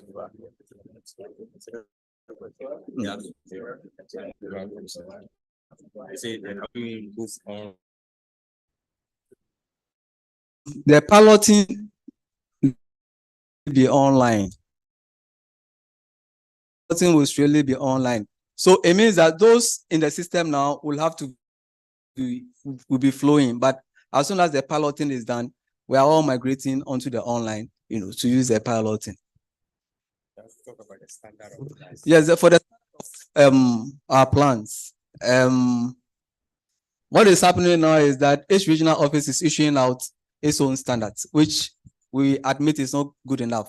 We are undertaking a project that will allow us to come up with the standards, and that those standards will be used at all the regions, basically for approval of checking of cadastral plan. So you hear from us on that very soon. We'll take the next set of questions. Yes, gentlemen.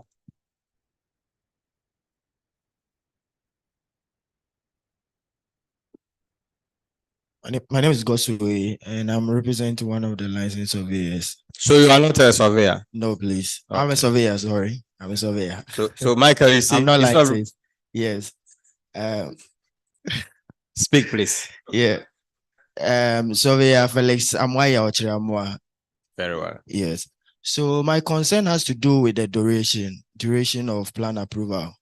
Currently, I want to know if everything should be all right with the plans the line surveyor submit to the commission, or yes, to the commission, and everything happens to be all right.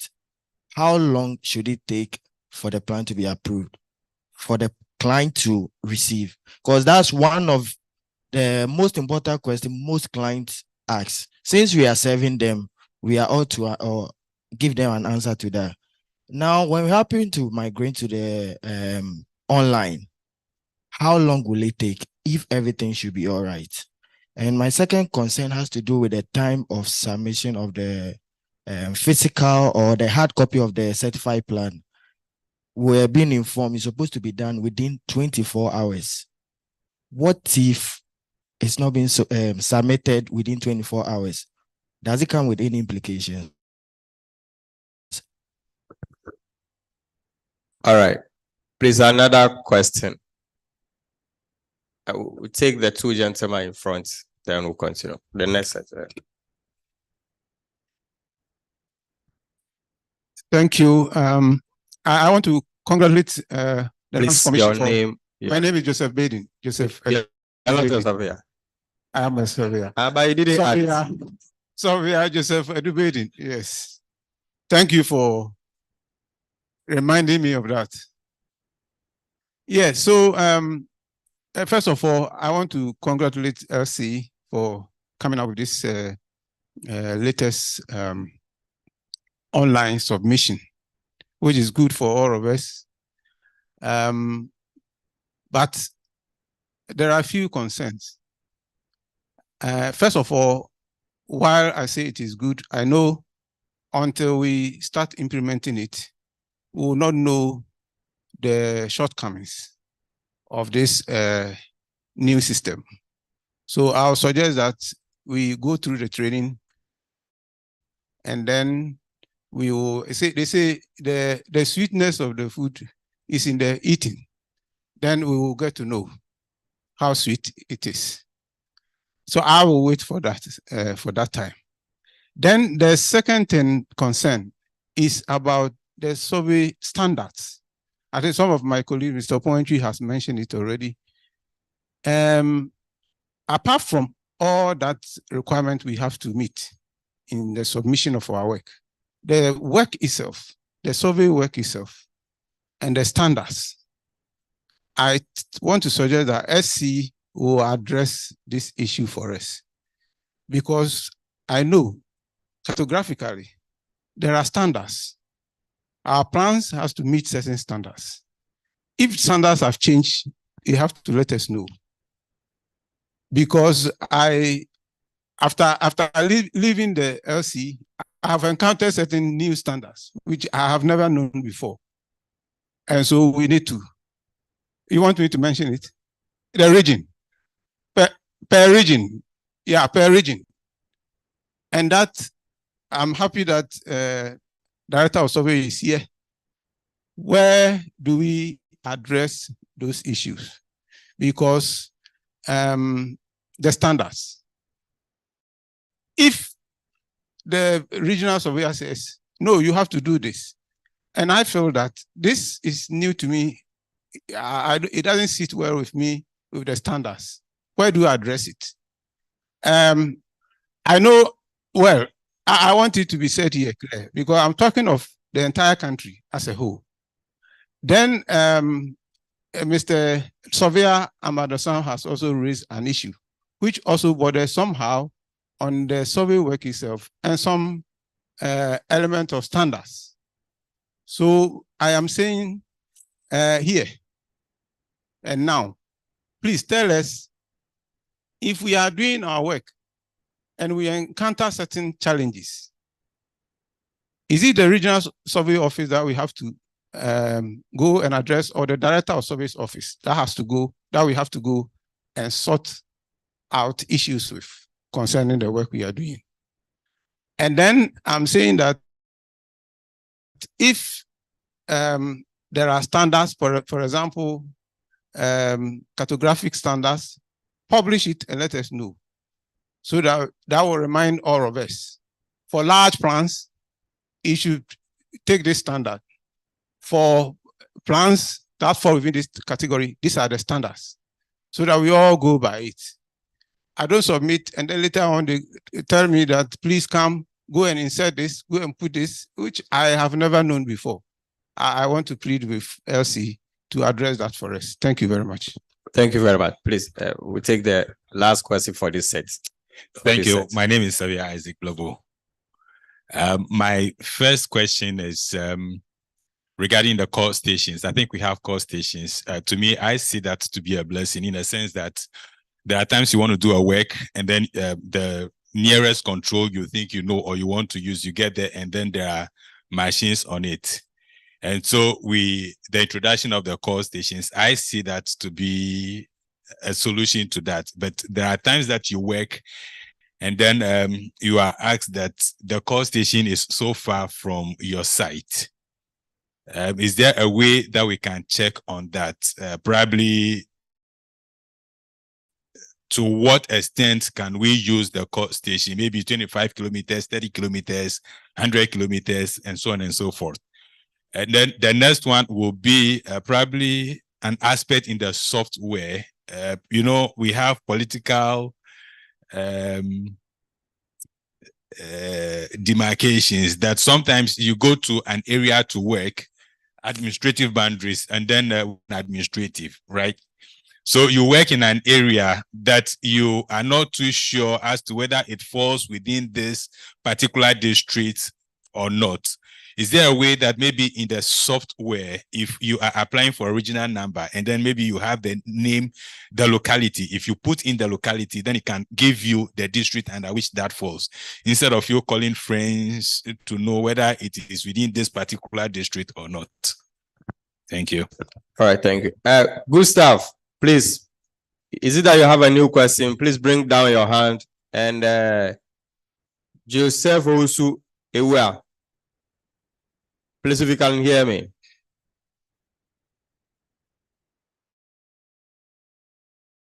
Yeah, I can hear you. Hello, can you hear me?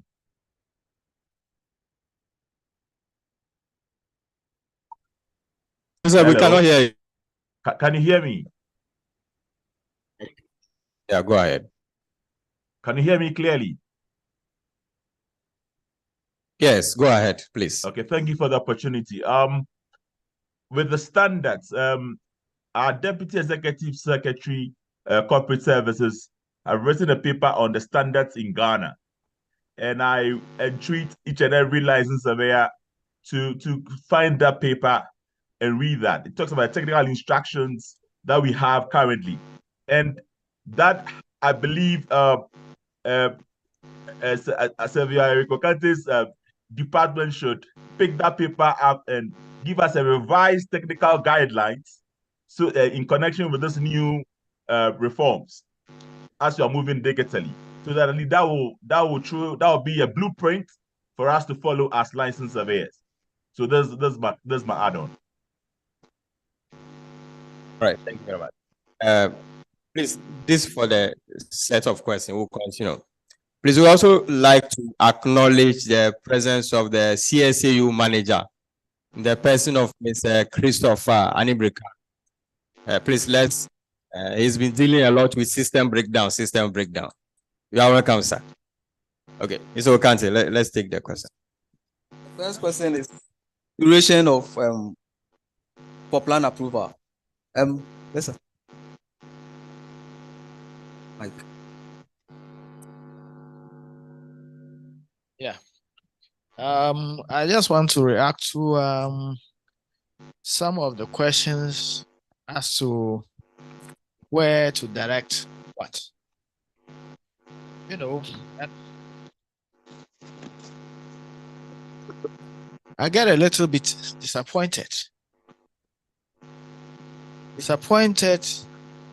fact, because if call it Cyril, call it my good friend again, was the bearded the white man with the great hair. It's a Veaka.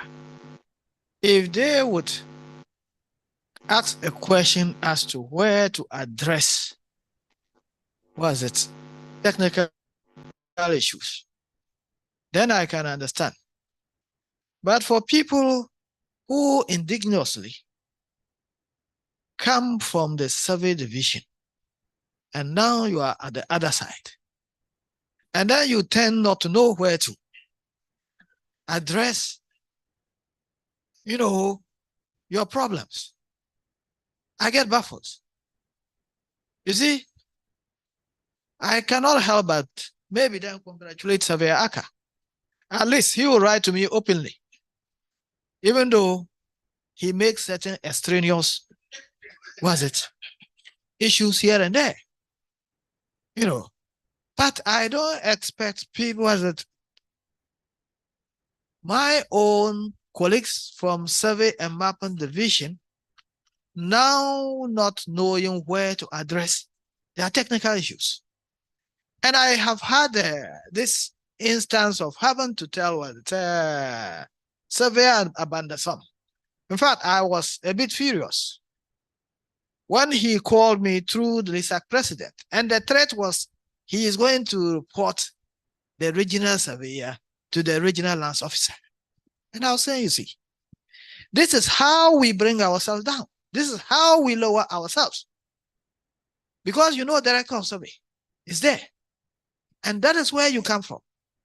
And when there's a technical issue, you want to put the regional lands officer who understands somebody who has PhD in theology. You want to report survey technical issues to him.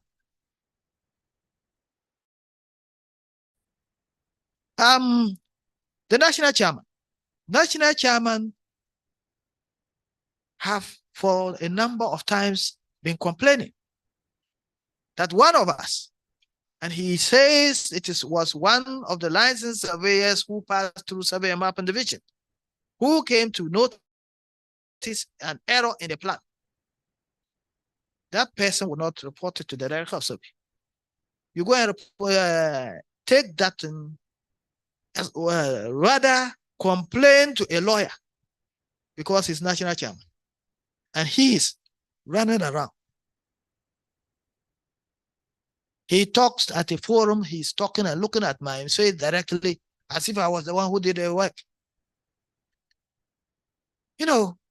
So please, let us not make people bring us lower than where we are supposed to be. Today, let me get straight into that. Our new scheme of service puts director at the level of a regional lands officer. Whether we are even a regional lands officer, I don't know, because the regional lands officers have definite regions. So as I stand here, if the new scheme of service should come out, I can only think of myself in charge of a virtual region, because I'll be director just equally like any regional director.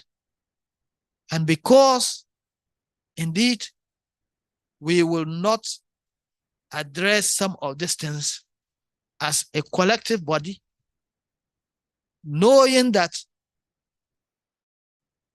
the fear of being subjugated as a professional division, that which some of us went to court for,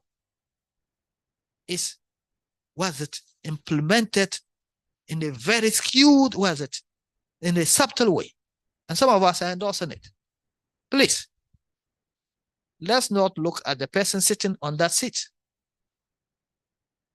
You see, a common phrase I've used too often. I won't say it today. Thank you. Thank you very much, Director. Hello. Okay. All right. Mr. Okante. Yeah. Okay. So on the issue of duration of plan approval, I think we are migrating into a digital system, and the objective is that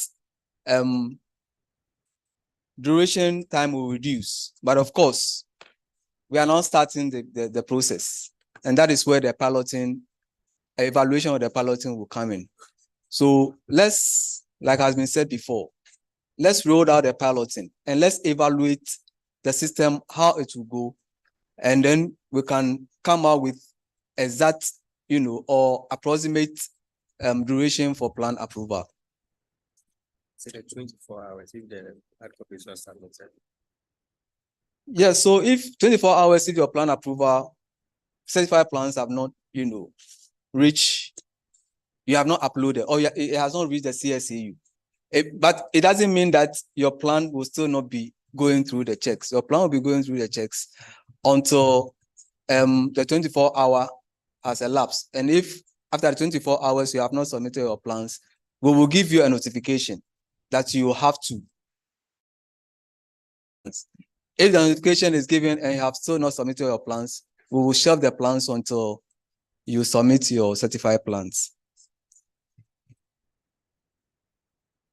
The survey standards, as I have mentioned already, we are developing the survey standards. We've undertaken the good work.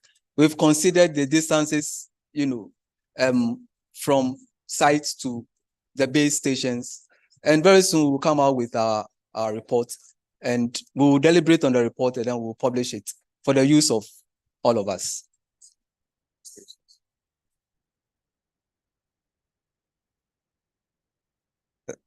The cost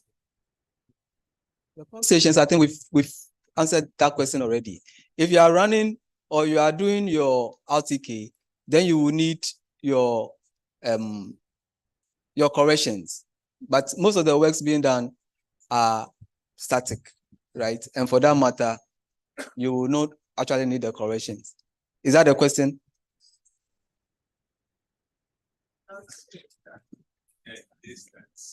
Yes. So if your distance from the core to the site is quite long, survey standards will require that you break your leg down. So probably you can put another instrument in between your leg and break it down. And that will be easier for checking. Yes.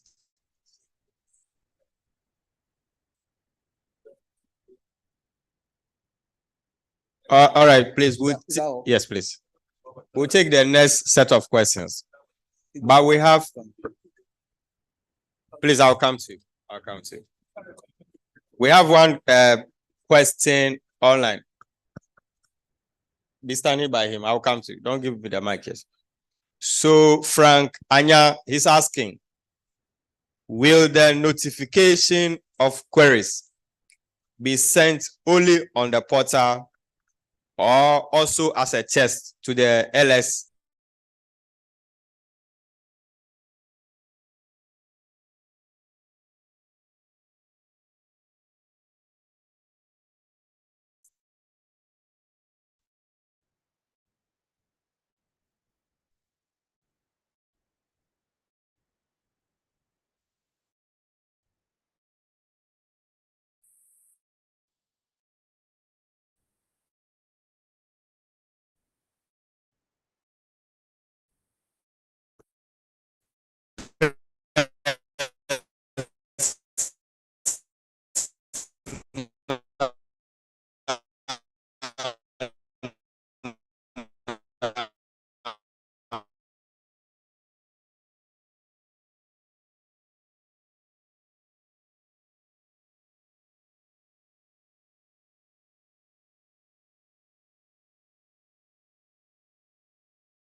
how we can manage and then maintain consistency in the system. For instance, I know that as a Lancer surveyor, I need to be supervised by an official surveyor. And then most of the regions too, the official surveyors also prepare cadastral plan. So in this wise, I want to find out whether they are also going to get this kind of a digital system of preparing plans. And secondly, our end product, whether it's being prepared by the official surveyor or the Lancer surveyor, goes to the deed registry. And now, since the official surveyor supervises us, and then they are also engaged to prepare plans on themselves, don't the Lands Commission see that maybe there is that kind of conflict of interest? Maybe they'll be on their plan and delaying our process. That's my final question. All right. Thank you very much. Mr. Felix, just to answer you quickly. Official surveyors are not using the system, right? Official surveyors are not supposed to be using the system. It's as simple as that. But currently, the regional offices do official works. How do we do it? We do it. So how we are doing it now will still continue until a new system has been developed for us. But for now, this system, official surveyors are not on it. Hold on. Please hold on. Sir, you were going to say something.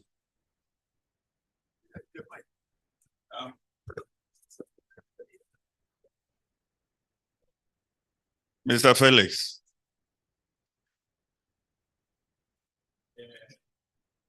Surveyor Felix, we have only asked you to come and help us do our work. We are not saying come and take all our work.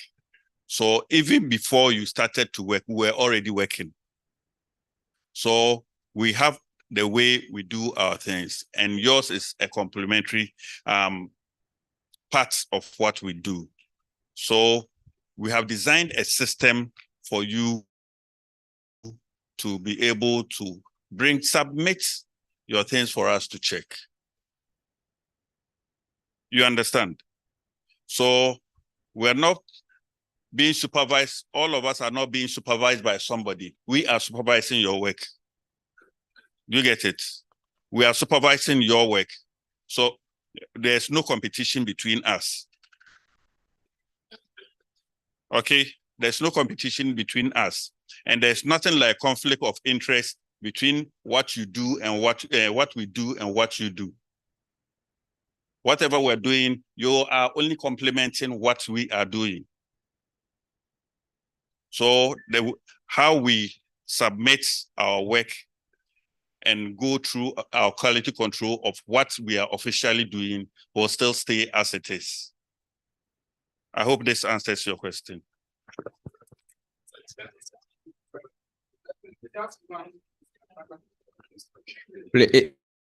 Is that another question or is a follow-up? No, I wanted to clarify my point. Please. I think the deputy know very well that we have all passed through the service system. That is the survey department. Evidence. Okay, let's leave it that way. Okay. Bring your pictures. No problem. All right. When I start bringing your pictures, you know that I've passed through the what I wanted to say is I thought your question is over now. Previously, the system has a cadastral registry. Whether you are in the region or not, you take cadastral numbers from the region. But now, the system is not like that. And then the regional surveyors create their own cadastral numbers and then work with it. Now, the challenge is that the challenge is that we have been licensed to support you because of maybe your capacity. Are you getting me? So now, the situation is in such a way that most of the work now goes to the regional surveyor. I mean, while the Lancer surveyor is there, I mean, without any job. Previously, the director of survey will give you jobs like sessional maps to go and prepare, and then you can get your money from there. So what I'm telling you, maybe sometimes when you come out, like the director of survey was saying something concerning people who have come out of the system. After coming out of the system, what the Lancer surveyors face, they are now facing it. That's why the whole system look like that, as if maybe they have been there before, but they don't know where things have to go. All right. So if I move out of the system, and then all of a sudden the system have changed against me, you will be frustrated. So thank you very much. We are also being reminded it's ready and it's past line. Have a lot of senior citizens, so let's be snappy and take care of it. Let's be snappy. Right. Yeah, thank you very much. Please hold on.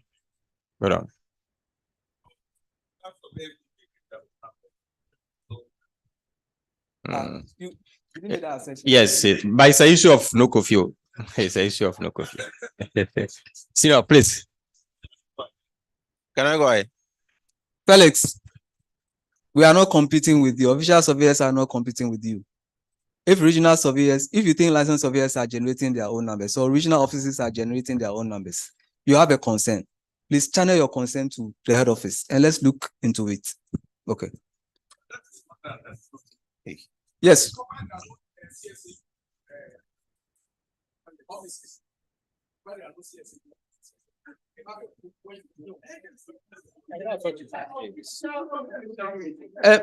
So that's what I'm saying. That's what I'm saying, that if you have noticed any wrong being done, it is not being done in the first place, let me tell you. But if you think that any wrong is being done, channel your grievances to the appropriate quarters and let's look into it. This is a different forum, and let's go through the, what we are doing now. Okay. All right, please, we are all partners, so yes. Okay. Yeah, thank you very much. My name is Sylvia Brown. I want to find out from the developers whether they made provision for the licensed surveyor to also assess the final results of the quality control process done by the chief examiner. Please explain. Because whatever query that will come. Sometimes when the file is queried, and then you go and pick up your query file, you have the results of the officer who checked the file printed there, and then you can do a fair assessment. Sometimes they get it wrong, just as we also get it wrong. Maybe you might use your wrong user inputs, and then the whole thing might be wrong, and then you prompt him. So I'm thinking if we have such a process, if we have the ability to assess it online, it could save us, the tax of coming there to pick up the fiscal file. No, so that's what I'm asking. Can we access it online? So you can access it on your system. So you'll be given a notification. And a notification will indicate what the error is for you to correct. No, you are saying what the error is. Yes. What about the final printout that they attach, the examination checklist?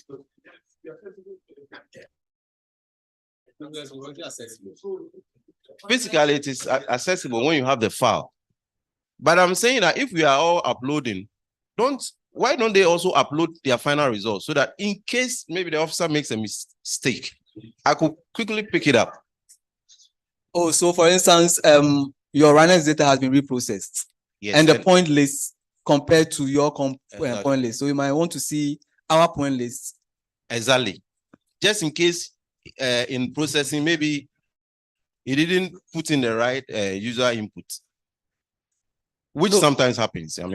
Chief examiner. Yes, but I think you'll be given a clear direction as to what the error is in your notification. So you don't need to see a point list or any plan for you to be able to correct that. No, but that is why I'm asking this question, because if the officer who did the checking is wrong, then what is he querying? Please, regional surveyor would like to make some comments. Thank you for the opportunity. What I think Sylvia Brown is trying to espouse is that there are instances whereby the files we do the checking and realize the point list or the coordinates generated from their more you round up coordinates, the difference shouldn't be more than one, or it should even be the same. What we process and what the license surveyor submits, it shouldn't be more than one. The size of a type C pillar is what? 0.6, 0.5 of a foot. So if you are working and you are getting maybe a disparity of about 1 foot, that means you are moving beyond the top of the type C pillar. So what happens is in such instances, when we notice that, we give it to another surveyor to do what we call the check computation. So we realize that there is this discrepancy. We then give the license surveyors the point list to go and recompile the computation file together with the plan and submit. So what he probably wants is that we should make available, or we should upload the point list to the license surveyors to use it. Ideally, we should have even processed and given them the point list to replot with our point list. Because currently, the point lists on the plans are different processed and saved in the system. Thank you. Well, I think he has, explained it in a way, but I just want to know whether the developer has made a provision like that. Yes, in the list, we have documents on case, then public documents. Any document that is put on the public document, it can be accessible to people outside the system. So the question is, in the current processes, I'm not aware of that. When they do the computation, do they make it available to you? If that is the practice or the policy, then the system-wise made available and give it to you.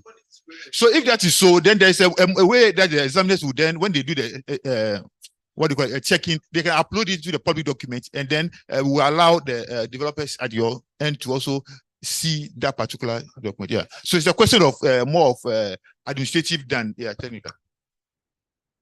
All right, please, we take former SMD director, surveyor Edwin Adotewia. Then we'll come to the senior citizen here, then we'll continue. Senior Harry, we'll come to you. Thank you, MC, for the chance given to me. I hope I'll stay online so that I don't deviate. First of all, I want to thank the stakeholders who have been able to bring this software up to this stage. From the discussions, before coming, the invitation mentioned my senior brothers and my actual blood brothers, Lisa contribution and collaboration of LC.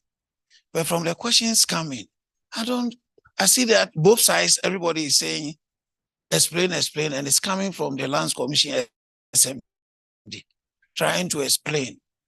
So some of the import of the letters being sent, we should look. I know if Lisa provided one person, or probably on their own, they had already started that they are finding some problems in submitting. So can we help with a software? And even if SMD Lands Commission buys into it and it is yours, let us know. If it's from Lisa, we are all surveyors. We are not different people. But before coming here, I thought my colleagues have done a lot and there wouldn't be problems, questions here and there. But I believe you mentioned a workshop. For me, that's what I'm waiting, so that it will be hands-on. I want to digress a bit about what my boss and my director now, he gives me food to eat. What he said, his position is, excuse me to say, being brought to certain level. The Lands Commission is a listening commission. They listen. But I don't think we should be described of what we are. We know what we are already from the institutions we attended. Luckily, most of us were in tech. We are so different. It's like the LGBT. We have female and male, a surveyor, a evaluator, and a lawyer. We are different.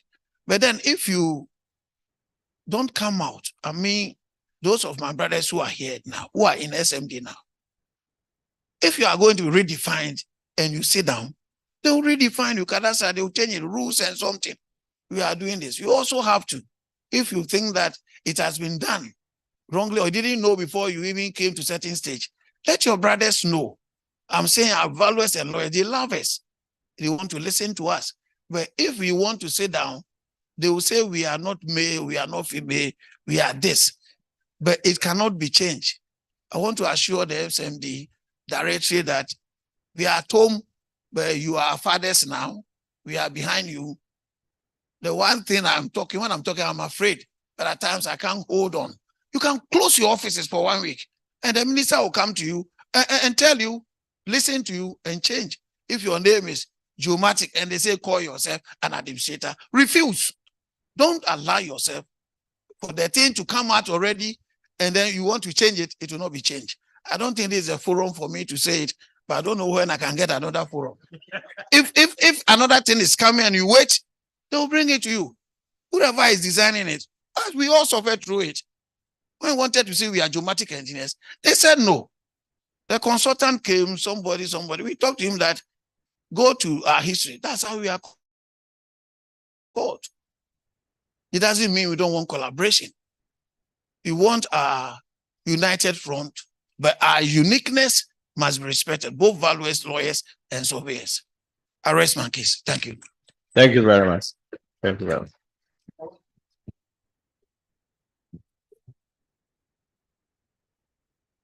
Sir Chairman, Surveyor Gwasanti.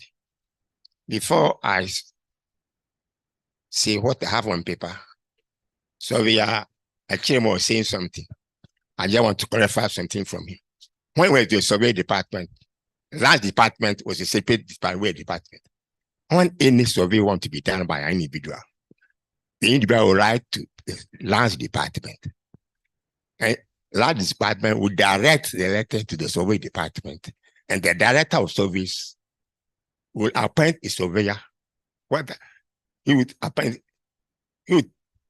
take them to the region where the work is supposed to be executed.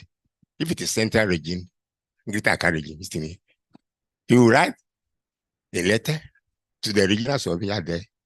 The regional surveyor will appoint a surveyor and he will do the same work. The regional numbers were usually not the regional surveyor or not issuing the regional numbers. The head office allocates the regional number to the regional surveyor there, and he will use it to work. So it was a privilege that we are as surveyors, and we have been asking to help the director of service to do his work.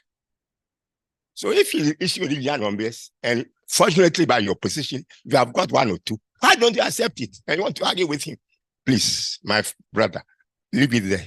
You are privileged to be licensed and be given service. Whoever takes the regional number is not for you.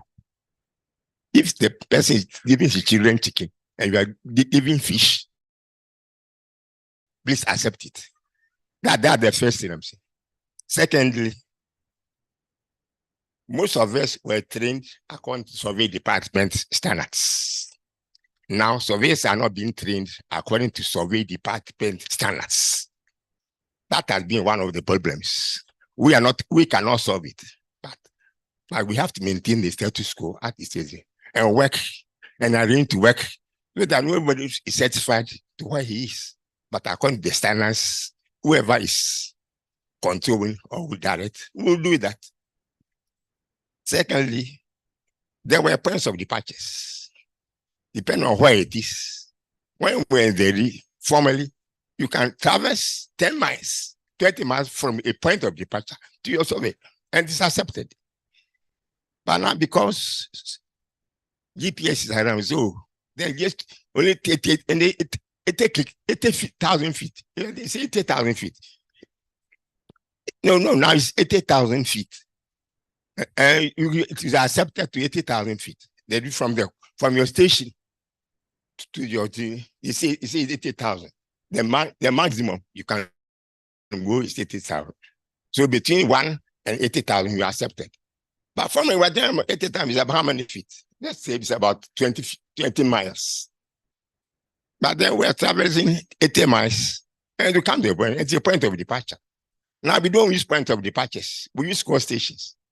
But those points of departures were accepted by them and it could be used for other surveys somewhere. But now, when we use them, you cannot use it because it's not a beacon. Beacons are what were used for that purpose. So what are we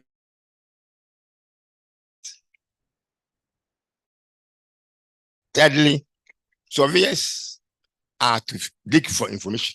If one of my members was talking about districts where it is, please, surveyor, you have to dig for information. The district officers are there. Go.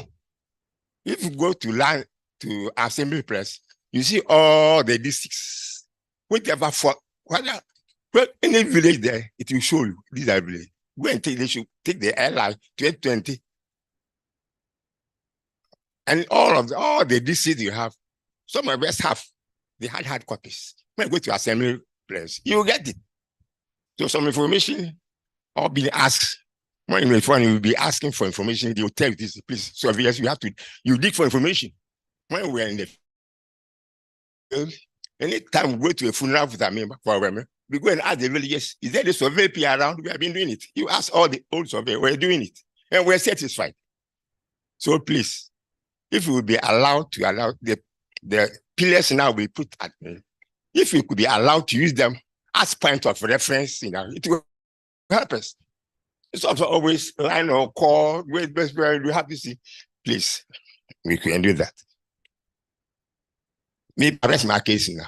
Thank you very much. Thank you very much. Please, we'll take Senior Harry. Oh, okay, we'll take those last two there. Those last two. Yes, last two. Yeah, he's spoken a lot. Okay. My name is Azu. With the plan approval program that you are bringing out, now it's now that people are quizzing into it to find faults, and you are giving us the rollout date. From all the look of things, if it would be better to let the old one exist within a short period of time, tete-a-tete with the new one, so that we offset the problems that we may envisage.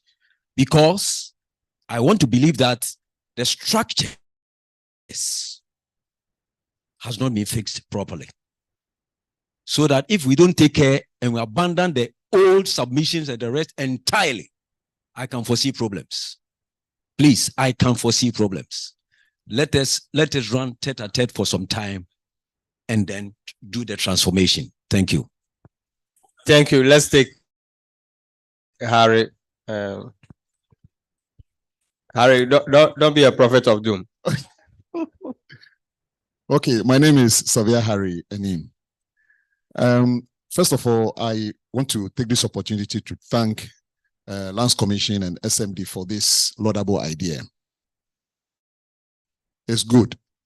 IT is good, but like my senior brother said, let's tread cautiously, because already we are having issues with the current system that is running. Anytime it rains, then my pressure wants to go up. Why? Because they'll tell you the system is down, the system is down, the system is down. And that thing is not good for business. In fact, from all the speeches that we've had, I didn't hear anything about clients or the people we work for the reason why we are here. If we are not client-oriented, then all this system is good, nicely said. But when it comes to the implementation, you are going to have problems. Because just about 2 days ago, a client who is not, is in Ireland, and you want some work to be done in Tema. After giving him everything, the cost, and he said, okay, can I send him a draft copy before he pays? And I said, in Ghana, we don't do things like that. So already I know that this person, he wants to know the timelines as to when he's getting his Kadasha plan. If this downtime system is down and that falls into, and I'm unable to submit or the final product at the end of the day, who has failed? So please, the system is good, but please let us be mindful of the things we are working for. That at the end of the day, what we say is what we do. Not that what we say it nicely, and then at the end of the day, the things we always come back with excuses and things. So that's the only thing I I want us to be cautious about, so that we don't deceive the public. We actually we tell them exactly what we say we want to do. On this note, I want to say thank you very much. And like you said, there are senior citizens amongst us. Let us close now. Since we are not doing the thing practically now, let us close, please. Yes, thank you. Thank you very much. You are really a prophet. We'll add one question online, and that will be it for this afternoon. Will the system be used to obtain ES data? In fact, for a very long time, when I see X data, I've always been thinking about my S. I didn't know it's examination data. So they're asking, Chief Examiner, will the system be used to obtain my S data? All right, sir. Yes. I don't think so. I don't know what make provision for obtaining the ES data from the system. I don't think so. But the ES data, I think it's available. You can approach examination for your examination data. You can approach the regional offices for examination data. But exactly. But what we intend doing going forward is to develop a catalog of the ES data that will be embedded into the system. So you can then go into the system and get your ES data that you needed to process your data. So going forward, that will be done. So you also talked about the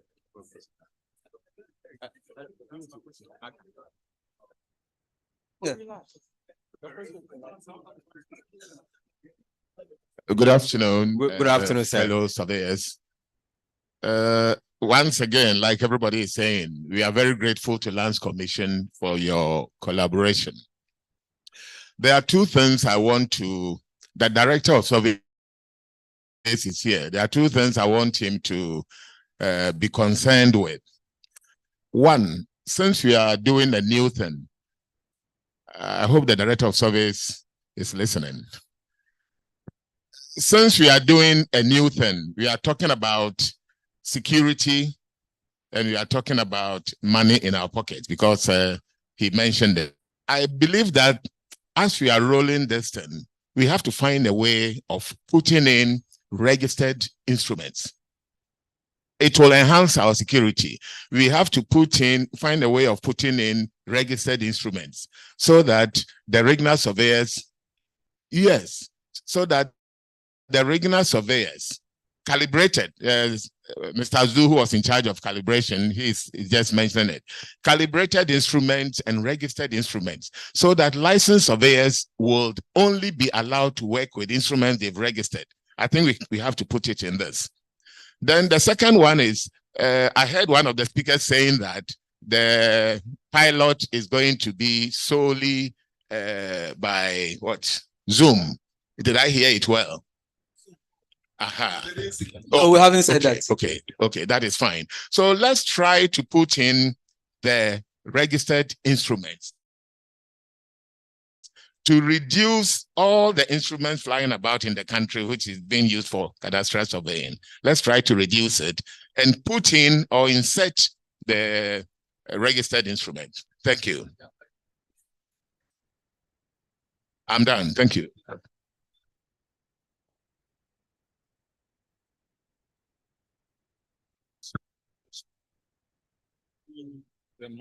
Okay. All right, so let me go through the action plan again. Going forward from now, 3.1, undertake training for licensed surveyors. So that will be done in collaboration with the and that will be on the 4th to 6th of December. 4th to 6th of December. 4th to 6th of December.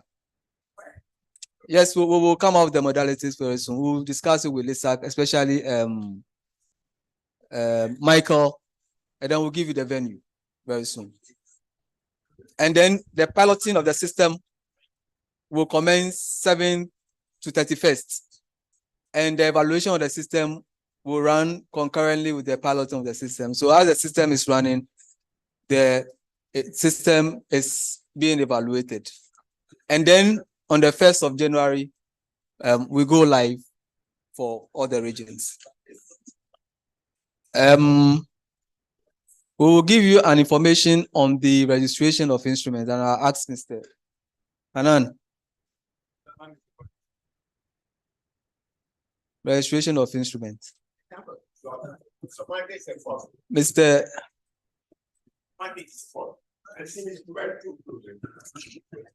Yes, sir. Oh, tomorrow is a holiday. Okay, we'll look at the action plan again. We'll look at the timelines again. Okay. But whatever action we have to take, we will publish it for you to see, right? Before time.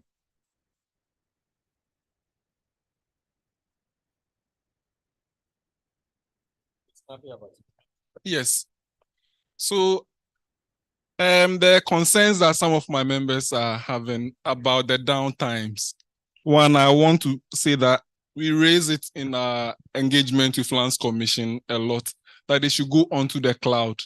Like our portal, which is on the cloud, you see that every time you can access it, it is the connection with theirs that is down. So which they've agreed to go to the cloud. Dr. Kui said it will be on the cloud by Monday. So the issue of downtime will be out. Once they're on the cloud, it is now internet at your office to access it. So you must have a reliable internet to access and work. So from that side, we should be assured that at least we would always have the service there. But you've tried what we've deployed. You've done that. They've piloted it as well. So which by Sylvia and Kobia, you know exactly how the cloud works. So that one, I think that's and then my other issue is the 24-hour submission. Is it cast in stone or is something we can discuss? So that even if not now, the technical team can discuss that, because it's very, very, very important on the success of whatever we want to do. All right. Last question. Michael, you have information, but you are still seeking for information. But no. Michael. But Mike, the 24 hours will be given a notification. It doesn't mean that your work will wait for your plan, your certified plans to come. Wait. Mike. Michael, accept what we have now and let's run the pilot. Let's run the pilot.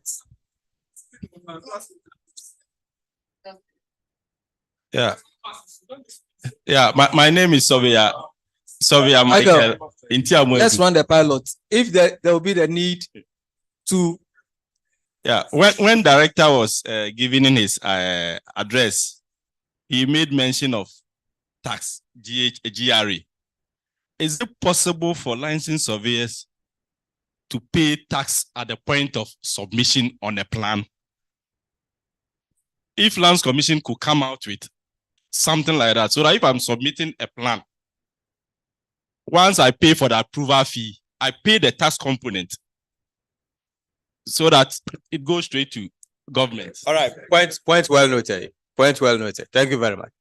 What? You are running a business and you are taking note of your expenses. I mean your expenses, of course. So you have to compile your tax components out of that. It's a business you are running. Please, we will now listen to Deputy Director Surveyor Hanan. Okay, so we'll look at that. Okay. All right, sir. Thank you. My name is Surveyor Frempod. I just want to bring to the attention of the director. He might be aware there are some pillars in the country. Anytime you reach there, there is a machine on it, an equipment, a survey GPS set on it, 24 hours. You have to go and pay money to somebody before you can. In Accra, that's not a big problem. It's not a big deal.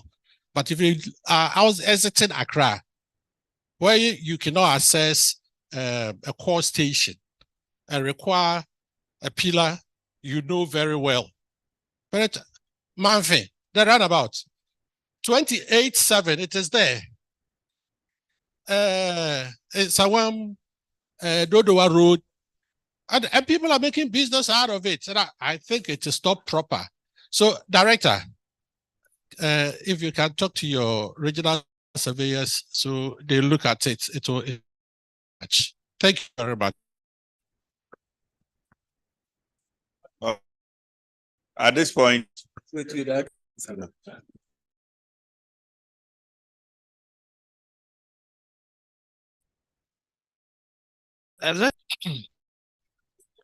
Hello, is it my closing remarks or George's question?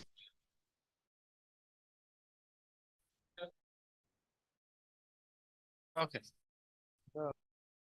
hello. Please attention here, please. Registering of instruments.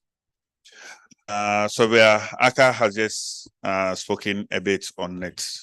Where we are at the moment is that at the Lands Commission, we are undertaking an inventory of all survey equipments within the Lands Commission.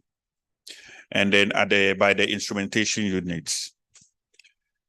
The next stage is registering all survey instruments used for cadastral survey. This is a revenue activity for the Lands Commission, and we have been queried severally.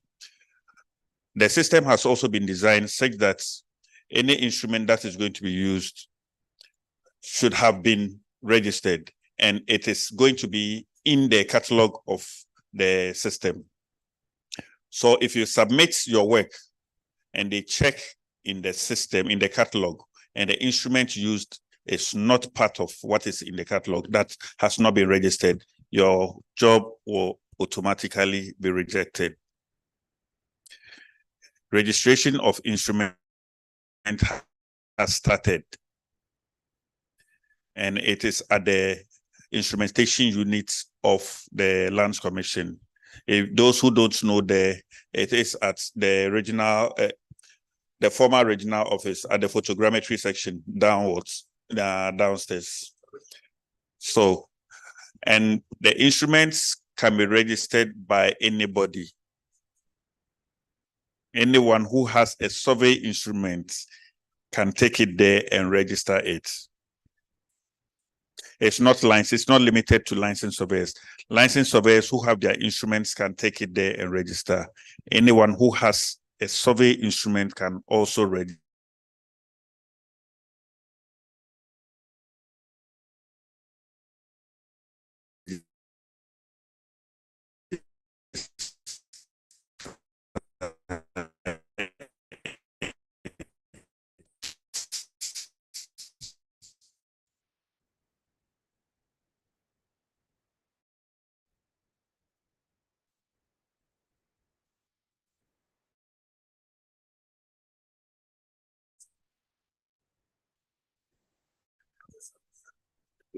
All instrument by and 3,000. Thank you. Cost of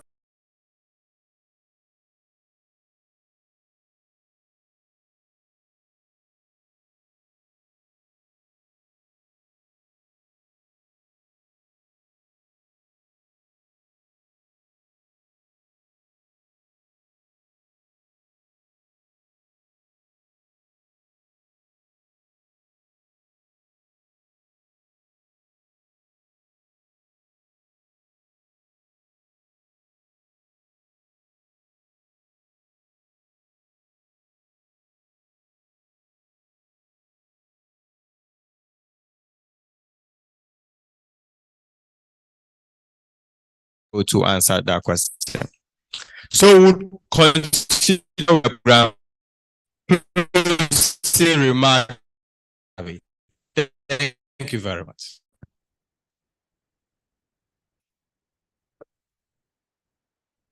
I must say thank you once again for being here. If I may just to this survey I report was that he doesn't want to pay what to somebody for erecting his GPS. Well, we understand actually that sometimes when you don't do it's illegally, and I think maybe that was that's if people occupying one station is supposed to have been solved by this our core stations that we have been trying the country. I think we have kind of gone way ahead with agreements on those, and we soon will be finalizing that one too, and we'll get you informed. Indeed, meantime, I think we should all be each other's keeper. If somebody is hijacking a particular station and charging you, you have to put up the challenge that maybe you wanted to set your instrument there, and he cannot take the and be charging people. So at least, if anything, you assume that he can take it for 1 hour and then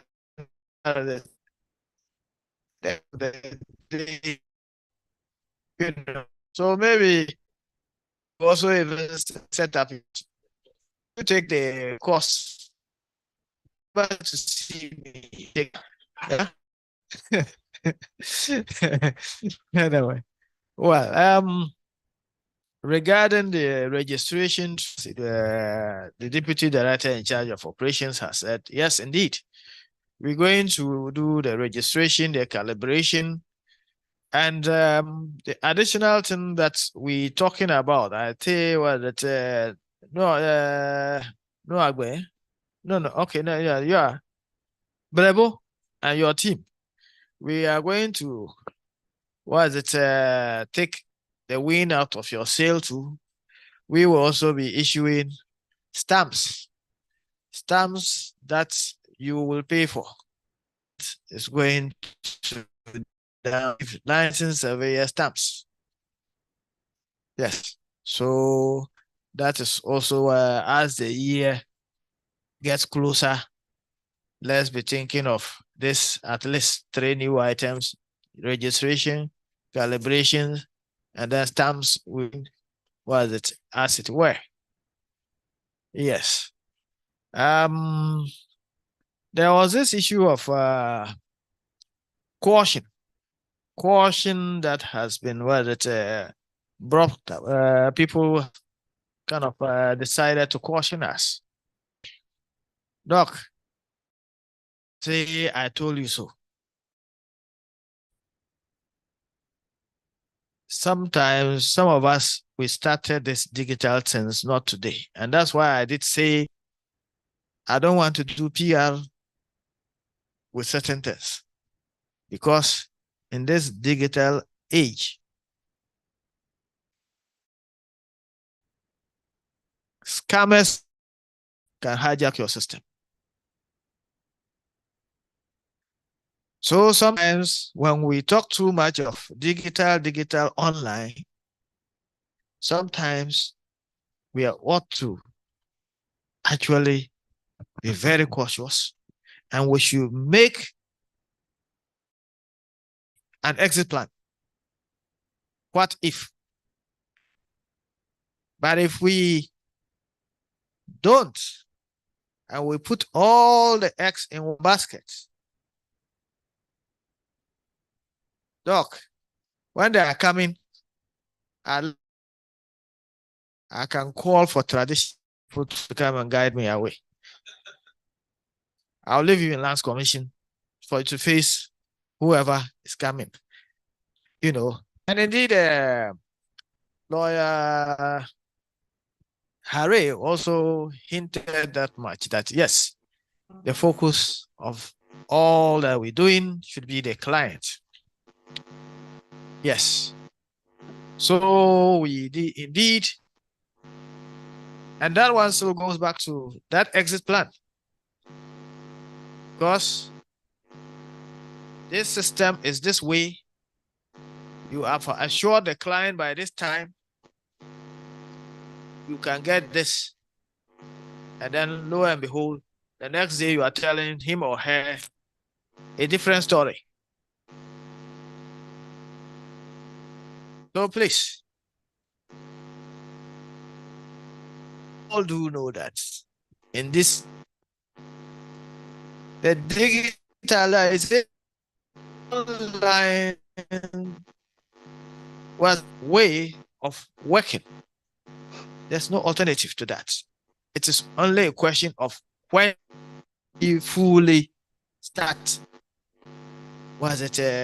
using such a system. So think about that one. If it is not today, as for tomorrow, it may definitely be that we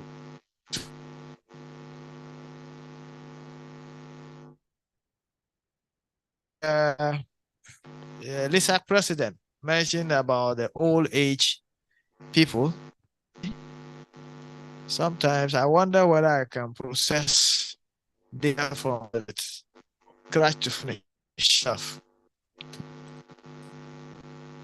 Much more, and I'm still in the system anyway. So when you are out there, then that's when the wahala begins. And that is when indeed we'll need to engage the so-called professional surveyors, that we call them. So, well, it is still something that we all have to look at the modalities. How it should be done.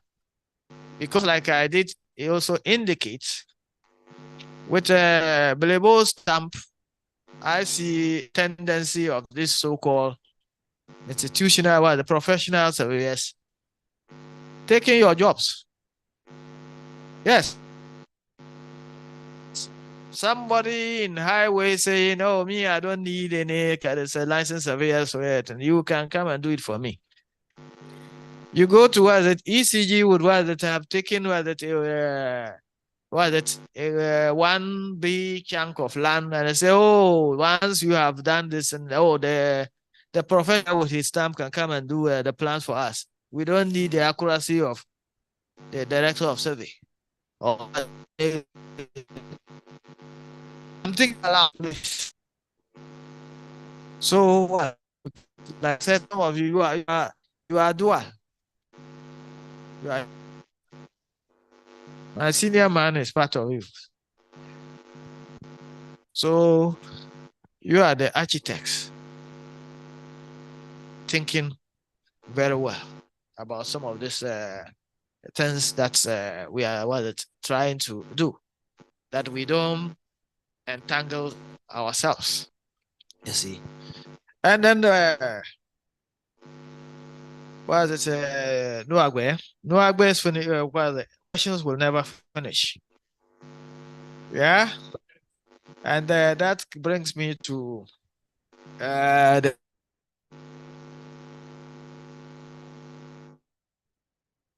Mr. questions.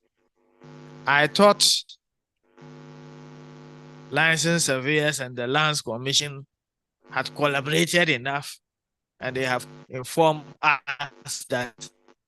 So I just so smoothly. Now it's a time.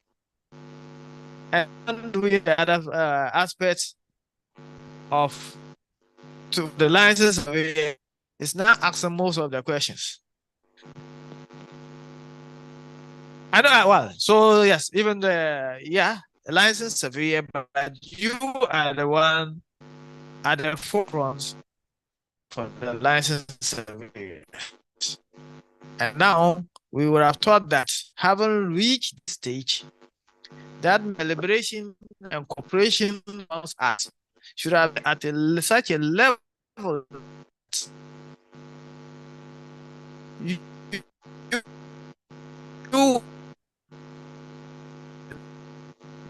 have more of the questions. Somebody say,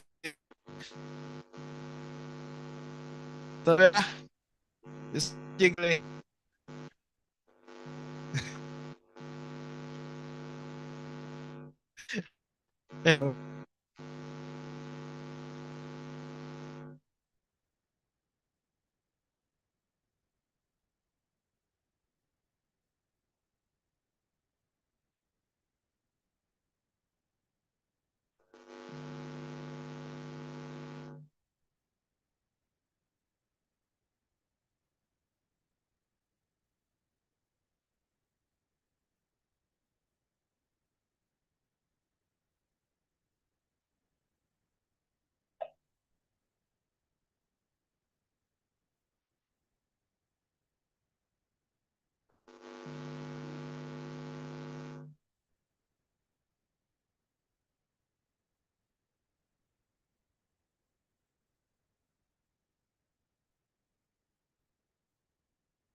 Or not, that indeed we can still look at. So yes, it's a system that has to be, and it must be. So we started it, and that is what has to be. And again, but let me conclude by appealing again to licensed surveyors. The Director of Surveys Office is where you should send your concerns. Please, don't send it to any theologian somewhere.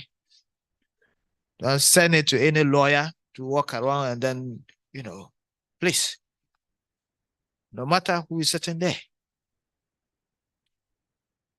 Director of Surveys Office is there to answer technical issues of which format, anything that you think is not what you think is supposed to be.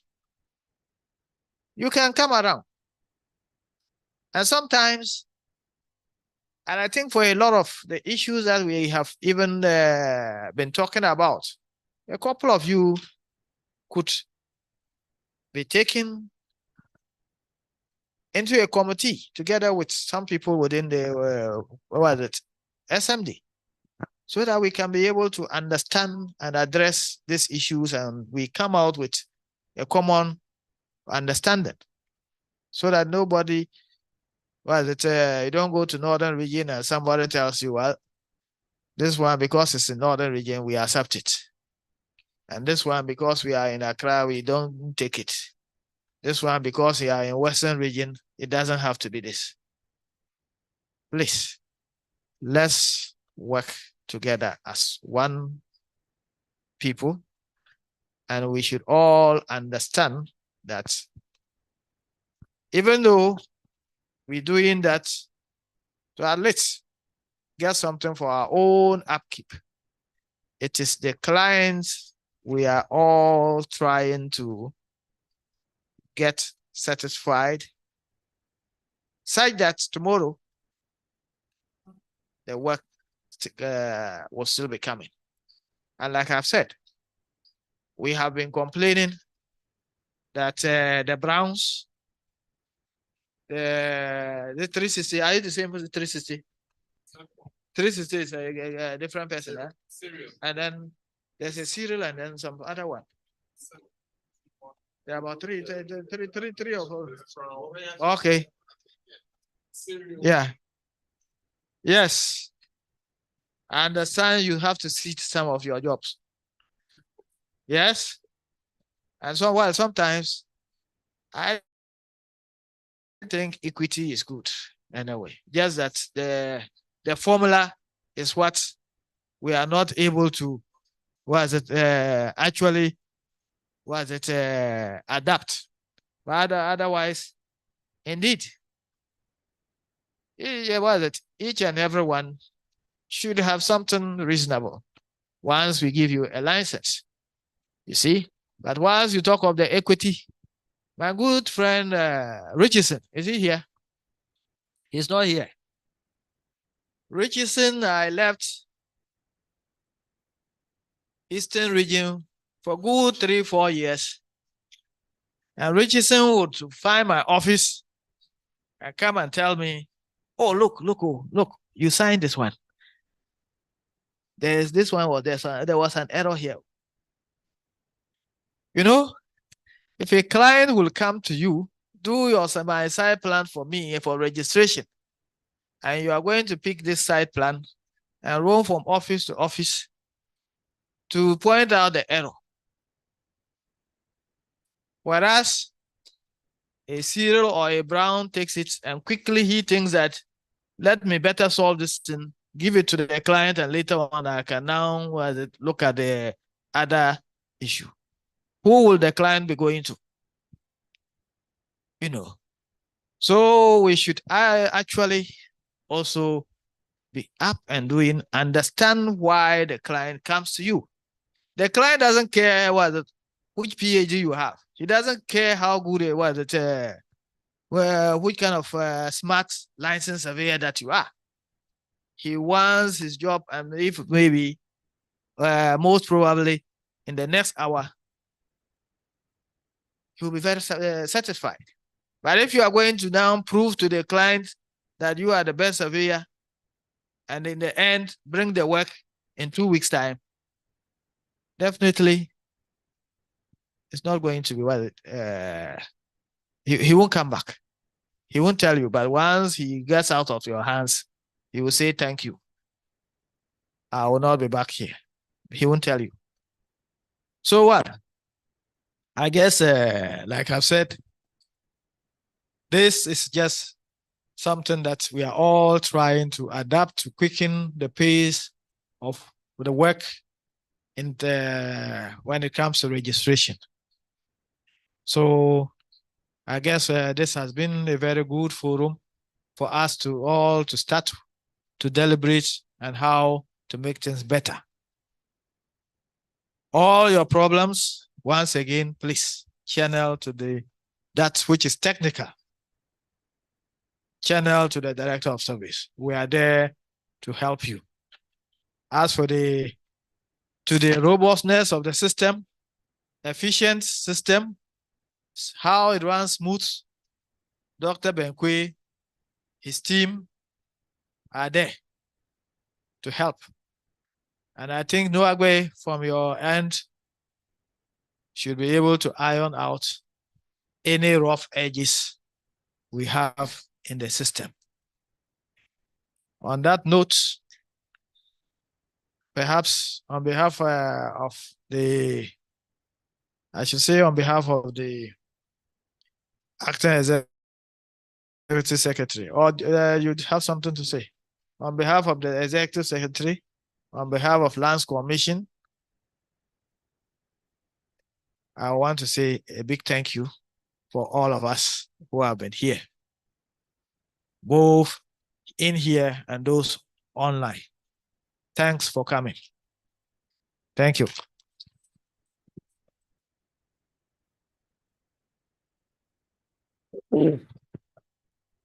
All right, thank you very much, Director, and thank you all for coming. Some few housekeeping rules. Please understand that we would have to pass here and pick up our lunch and pick the elevator to the ground floor, then we can depart. So after here, we are using this door. But if you don't mind, you don't want to take the lunch, the fewer the merrier, you may use here. Thank you very much. It's been an engaging, interesting discussion so far. Like the former speakers have said, it's a partnership, it's an ongoing process. So eventually, efficiency will be achieved. Thank you very much. We will now take Mr. Mohamed Samdazi to give us the Muslim closing prayer.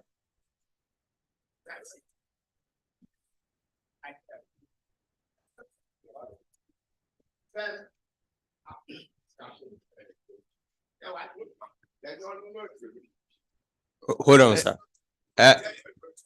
Senior, the resolution is that this is an ongoing process. There will be a hands-on training from the 4th to the 6th of December. There's going to be a pilot and there's going to be an evaluation.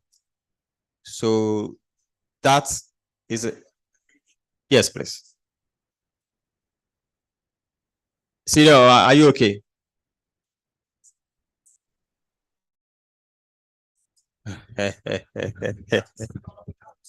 Okay, maybe after prayer you will be resolved. After prayer, be resolved. In the name of Allah, the most gracious, ever merciful. Oh, Almighty Allah, we thank you very much for this occasion. Lead us onto the right path. Auzubillah minash shaitanir rajim. Bismillahir Rahmanir Rahim. Alhamdulillah Rabbi Alamin. Ar-Rahmanir Rahim. Maliki Yawmiddin. Yakan abdu yakan nasta'in. Idnas nata mustaqim. Salata lazina anamta alayhim. Gar magdubi alayhim walidol. Amen. Thank you very much. Thank you. Staff from head office, my understanding is that you can hold on a little bit. Please, license over here, you pass this door and pick up your lunch. Head office staff, you. Thank you very much. It's been a fruitful day. Do have a nice 24-hour day. Thank you.